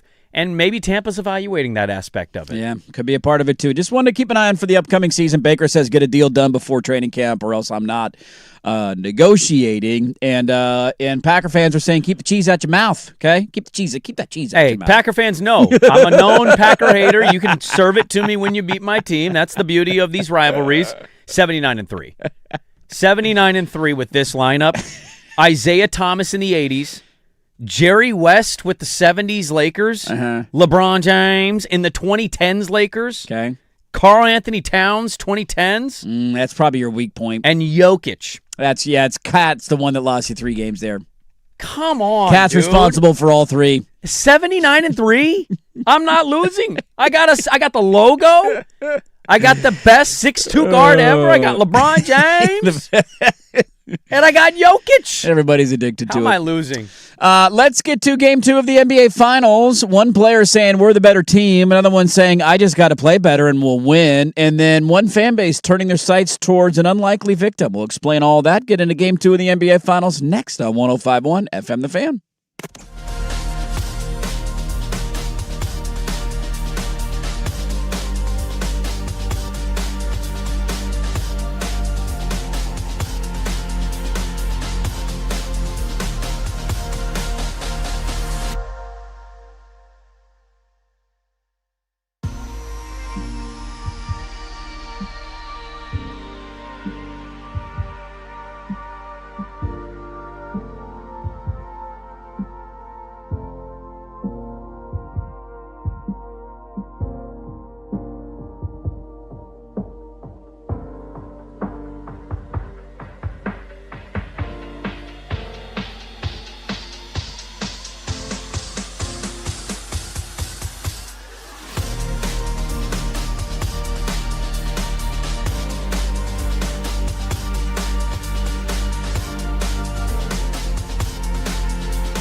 From the George McCoy and Warren Allen Sports Desk, a Sports Center update on the Fan Sports Network, 105.1 FM and 1080 AM.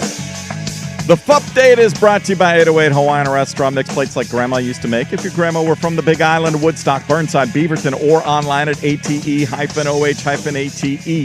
First on the Fan.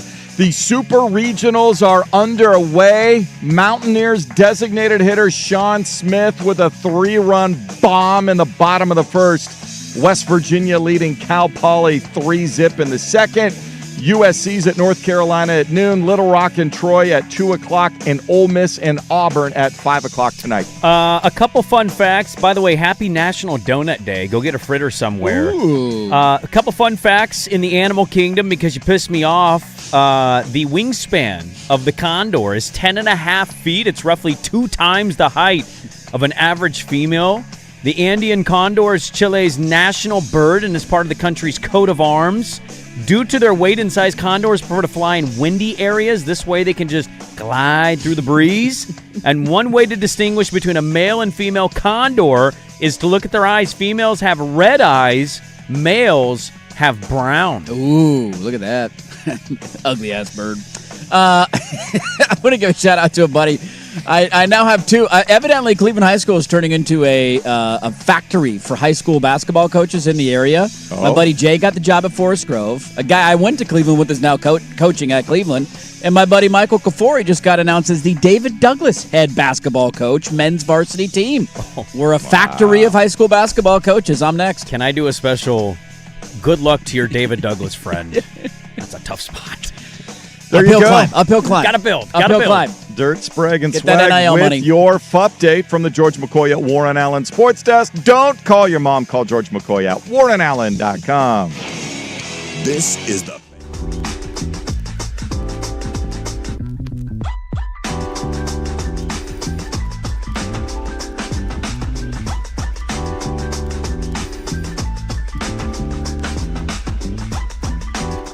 I told myself I wasn't going to buy the new NCAA video game, and then they came out with the reveal last night, and I'm like, yeah, shut up and take my money. So how much is the game? Depends on which one you buy. The base level of it, I believe, is $60. $60. Well, I don't blame you for it because you got a duck on the cover. I mean, that's kind of cool. I'm not going to You're not going to have the physical case, though, I guess. Because then you can't play it early. If you buy a certain package, they let you play it a week early, but it's the digital copy of the game. Does that week make or break your... I mean, it does. Because you have so many people that play with you? No, just you want to play it. So if you wait 1 week, you can have the case with Dante on I could go buy the case, yeah. Okay. I think what I'll probably end up doing is buy the early version and then at some point, like down the road, go to a GameStop when it's half off because the new ones come out. Because they're always on shelves for years to come. Sure. Just sitting around. So that's when you go buy it, and then you have the hard copy that you can have. Okay. That's probably the way to do it. Well, I was wondering how many people locally are more interested in owning and buying the game because a local guy is on it. I'd imagine that's something. He's not the only guy. You know, it's a trio on the cover. Signetti's also on a different cover, too. He's on like a deluxe edition. He did the trailer, too. It's actually pretty good. I'll give him credit. It was an awesome trailer. That could have been your guy. Could have been my guy, man. It could have been my guy. You know Dan Lanning, if he does win. He's going to be so good. It actually looks like him in the video game because remember they put coaches in the game last year. None of them looked like each other or like the real person. Yeah. And this year he actually looks like him. Yeah, the trailer came out yesterday, and I'm like, dude, I'm definitely buying this game. This looks awesome. Is Arch in this one? Yeah, Arch is in it. Yeah, Arch is in it. Old Archie Poo's in there. All right. So dynasty mode on this one versus the last one. What's tell me a big difference here. The big differences in dynasty mode now is that NIL is actually a part of the game now, and you can like spend and you can upgrade. You can upgrade your facilities and get nicer weight rooms and nicer workout rooms, and you spend on the players. And then if you win more games, your budget goes up every year. My defense tackles calf raises have gotten sick, so sick. I was like, dude, I got a kid on the way. I'm having no time to play this. Come next fall, I'm not buying it. And then I see the trailer, and I'm like, damn it, I'm definitely buying that. I just love the idea of some absolute loser sitting down, playing this game and going, I just got the booster to give me $80 million. You want to know what the controversy was last year? Was the customization of equipment. You couldn't do a single leg sleeve. How dare we? There was no hanging mouthpieces, Sprague. How am I supposed to play the game without a hanging mouthpiece? Guess what they have in the game now? Hanging mouthpieces. The details that people care about. It's ridiculous, dude. It's a whole world, man. I watched 2 videos on this last night. The company, though, for like... Oh, they listen, and they fix some stuff. Yeah. I'll tell you how powerful it is. I watched 2 videos on this last night as I'm just scrolling stuff for the show today, and I'm like, oh, look at that. The trailer came out, and I watch it. And then there was like a tutorial thing that came out. My entire timeline now, if I somehow end up on For You, is nothing but NCAA football now. Every time I scroll, it's like, well, here's my rebuild that I started at Kentucky as an early beta tester, and so they got me roped in. We got game 2 of the NBA Finals tonight. Biggest story currently, is it A, Victor Wembanyama saying, I play better, we win. Stephon Castle saying, who cares? We know we're the better team. Or C, was I doing A's or 1s or 2s? Did I do A and B? I think I did A and B. You just said it. Or the last one, Elmo tweeting out he wants both teams to win, and New York Knicks fans taking down Elmo. Hold on. Wait, what? I just love that you just said it and you're, wait, am I doing I couldn't remember if I did 1s, 2s, and 3s or A, Bs, and Cs. Either way, what's the biggest story of the NBA Finals? Look, the third one is funny, and I want you to talk about it, but it's really the second one, and I'm not really sure it's close. We were told this by our overlord, Ryan Cooley, because he's in the Knicks sphere. He's a New York sports fan, but not so much the Knicks, more than just the Giants and the Yanks. I didn't really understand. He was saying Knicks fans are hot and bothered because Wemby said if I play better, we'll win. They turned on Wemby, which I would have already turned on him. They were never in on Wemby. They're rooting against him. Yeah, I hate Wemby too. Duh. Yes, if Wemby plays better, they win. If my best player comes out and doesn't play his best game, the bare minimum as a fan I want to hear is, I need to play better, and if I do, we'll win. We can win. I'll go, yes, you are right, sir. I will not be upset by that. The Castle one is easily the answer here. Yes, we're the better team. Awful in that game. I didn't think he contributed much. His bully ball defense didn't really stop a whole lot. And you're the one that's popping off that we're the better team. Second-year guard, we're the better team. And look, I love the confidence, but that could age. I mean, that's going to be a newspaper headline in New York. Especially if they lose game 2. Yes, if they lose game 2. If they lose game 2, that the entire Garden will be on Castle's case nonstop. It's Castle, and I'm not really sure it's a close. The third one you'll get to. The first one with Wemby is That's the MVP. Yeah. That's one of the MVPs of the league. If he's 10 for 21 instead of 6 for 21, do they win that game one? Yeah, maybe. I both of them, I understand your point. I want my star player to say that. I just chuckle when I hear stuff like that of like, Brunson could have been a little more efficient too. Yeah, he didn't say that's not true. Cat could have gone for 28 instead of 17. Like you could play that game a million different ways. Yeah, if Castle says we beat ourselves as much as the Knicks did, there's a lot more room for improvement for us. We didn't reach the level that we played against OKC, and we have. If you approach it that way, then you're like, okay, they're just building up their confidence. They're letting it go. But to come out and say we're the better team, to me, we know we're the better team. It's not. Look, it's not. It's apples and oranges, but it almost would have been like if Brandon Finney came out and said, "Yeah, I know we're better than Indiana, though. Beat them once." Yeah, we're the better team.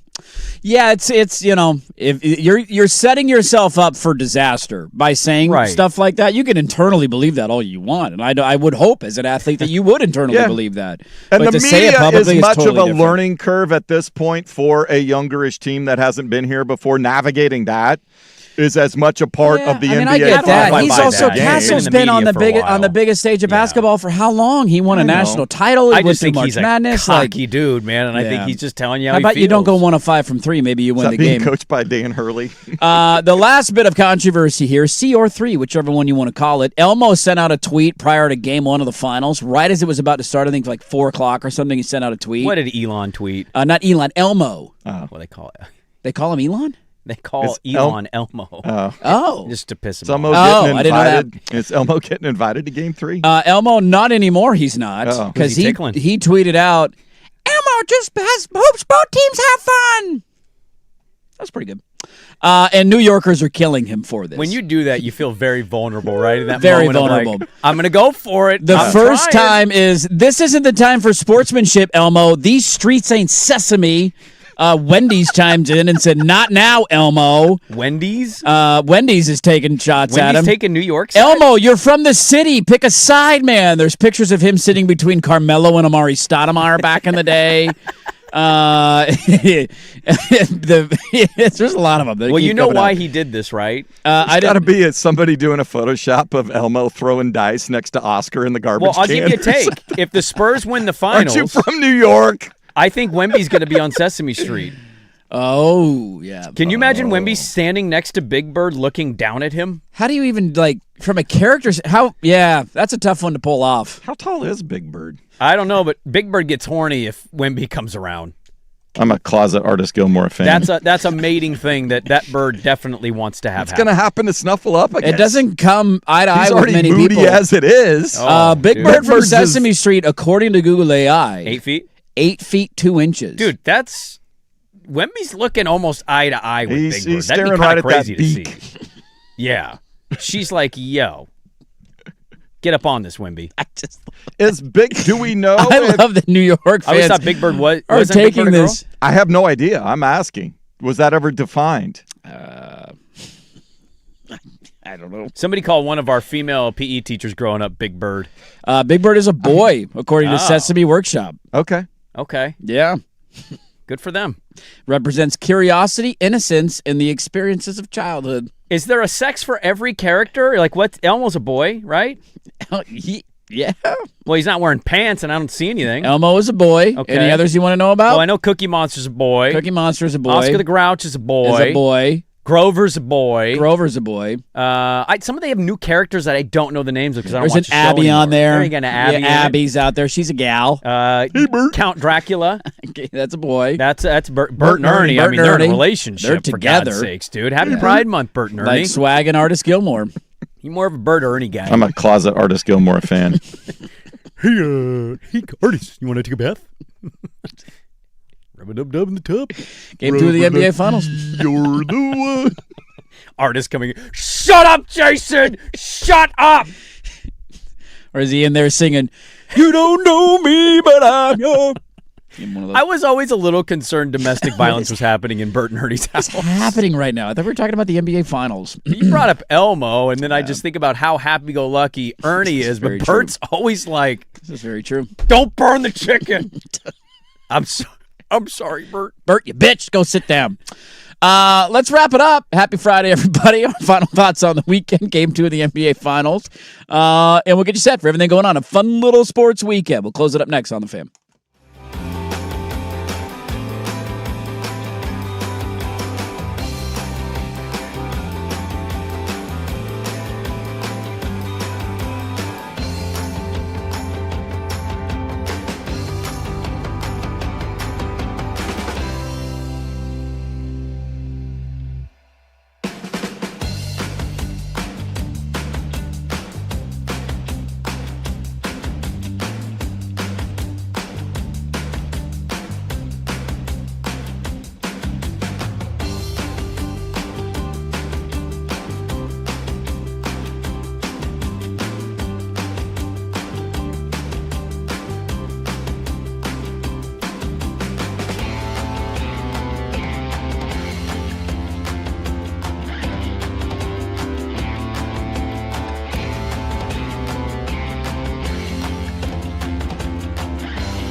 Better have happened. Well, it didn't. Oh. But it is breaking news. What? This better be huge. To play the Giannis button, this better be massive breaking news. The Bears Board of Directors voted Nobody Thursday cares. to advance the stadium development in Hammond, Indiana, with the exact date to be selected. The first time the Bears have voted on any stadium site, one source said there is more work to be done, but barring anything very strange, it's a done deal. The Bears are going to become the Indiana Bears. Welcome to the club. The Santa Clara 49ers, the Jersey Jets, and the Jersey Giants. The Foxborough Patriots. Yeah, the Foxborough Patriots. What else are we missing? We have more out there, right? Oh, there's got to be more in there. Yeah, teams moving out of the market. Happens all the time. It's unique out of the state. Like that doesn't happen as often, other than the New York example. To my knowledge, maybe there's another one that I just can't think of. But it's so close to the border that it's essentially the same thing. Indiana's going to have 2 teams. They will. They will have 2 teams. They're going to reap all those benefits, man. Indiana with 2 football. Tax those NFL player salaries. That'll be nice. Yeah. Although I'm sure their tax rate's pretty low in Indiana. Probably low for the rich people. Probably pretty low in Indiana. Devastating for Chicago if this ends up becoming the actual thing. It just sucks, dude. Everything about it sucks. I hate that teams move out of Dallas is doing this too. Now they're building, I believe, if I read correctly, 2 different, and I don't know, maybe they already did play in different arenas. The Mavs are building a whole new arena complex. A new arena, yeah. And the Stars are moving out of their arena and they're building a new one as well. So I don't know if they both played in the same one or not. But people are pissed at where they chose different locations. So I think they're getting their own things, which is like, that must be nice. Well, they want districts now. Well, people are pissed at where the Stars are going. It's like legitimately deep and not. And everybody's like, for 41 games a year, this is really dumb. Because it's one thing for one game a weekend. When it's hockey and basketball, the big war is over the weekend dates for home games. Yes, and they want their own weekend dates. And they want to be able to play on Fridays or Saturdays or whatever. The Braves they've done this in Atlanta. They have, and it's worked for them. It's worked in some places. Baseball, it works a little better because when you're home, you're usually home for 5 or 6 games, so you can have restaurants and stuff, and there's there's something to do every day. It's summertime. Well, and I think that's the point of if you have the NBA team and the NHL team doing it, then it's a district that you're going to more often, great. And it's not just one want team. The better dates, and if one team feels like they're constantly getting screwed all the time, I just saw a lot of Stars fans were like, "This is dumb. Why are we moving so far out of town?" But for the NFL, dude, you could put a stadium on the moon and people will find a way to go. Is the Dome the Lions play in? Is that like in Detroit? Because the old Pontiac Silverdome was out of town. That's a good question. I don't know. Ford Field? I thought it was in Detroit. Is that in like Detroit proper? I do not know. I do not know the answer to that. Do we have any Detroiters out there listening? Any Lions fans?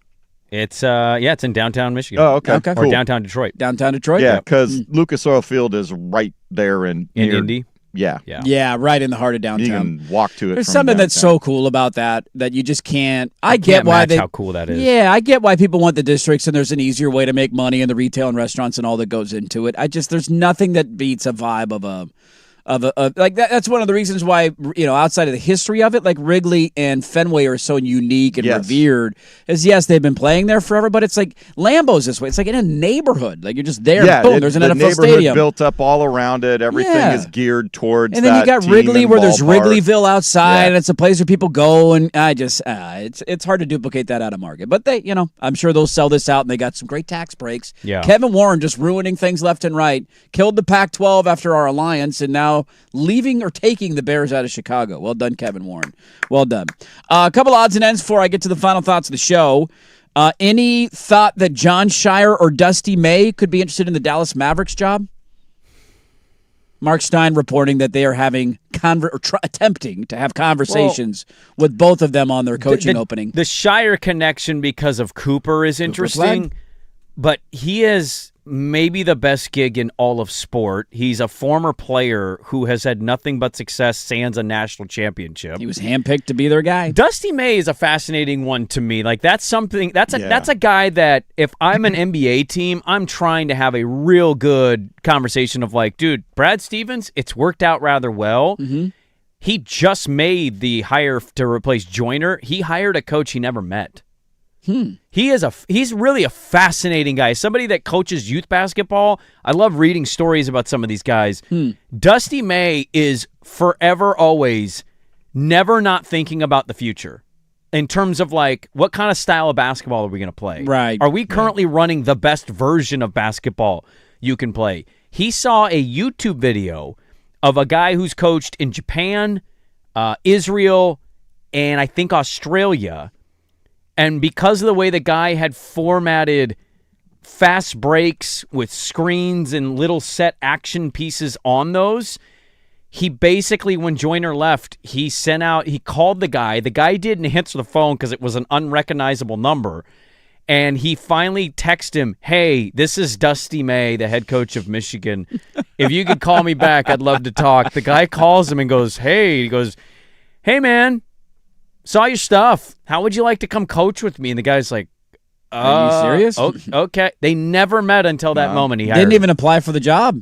Nope. The only thing I wonder about the both of them, especially with Shire, is just what's the percentage of college coaches that succeed in the NBA? Because Stevens is certainly a good example, but I don't remember. I know he won as a coach, but then he moved pretty quickly to the front office, didn't he? Yeah, but how many years was he a head coach for? Not as many as you think. 4 or 5? It was pretty quick stint. I thought it was 4 or 5. Okay. He got to the East Finals. He's only 49 years old. Oh, Jesus, dude. Well, but think about this. It's not so much to me the success rate from one or the other, right? Hurley might go. That's always been a rumor. Yes. To me, it's more about what's the better job to have? Because if they can maintain, because I think it's college. Longer than I gave credit for. Especially if you can maintain a certain level of winning.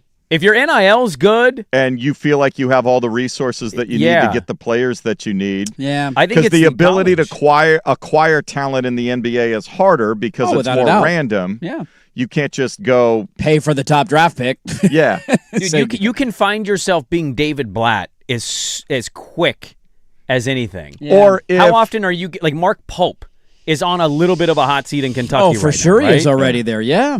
Hubert Davis, I think, largely sucked at North Carolina. He had the one Final Four in year 1. Mm-hmm. They beat Duke. Getting, 5-6 years? But he got 6 more years, and what did they accomplish? Yeah. Nothing. But you get this runway because of the money. Right. Like, I'd rather have that set up. That the NBA, if the star doesn't like you, see ya. Yeah.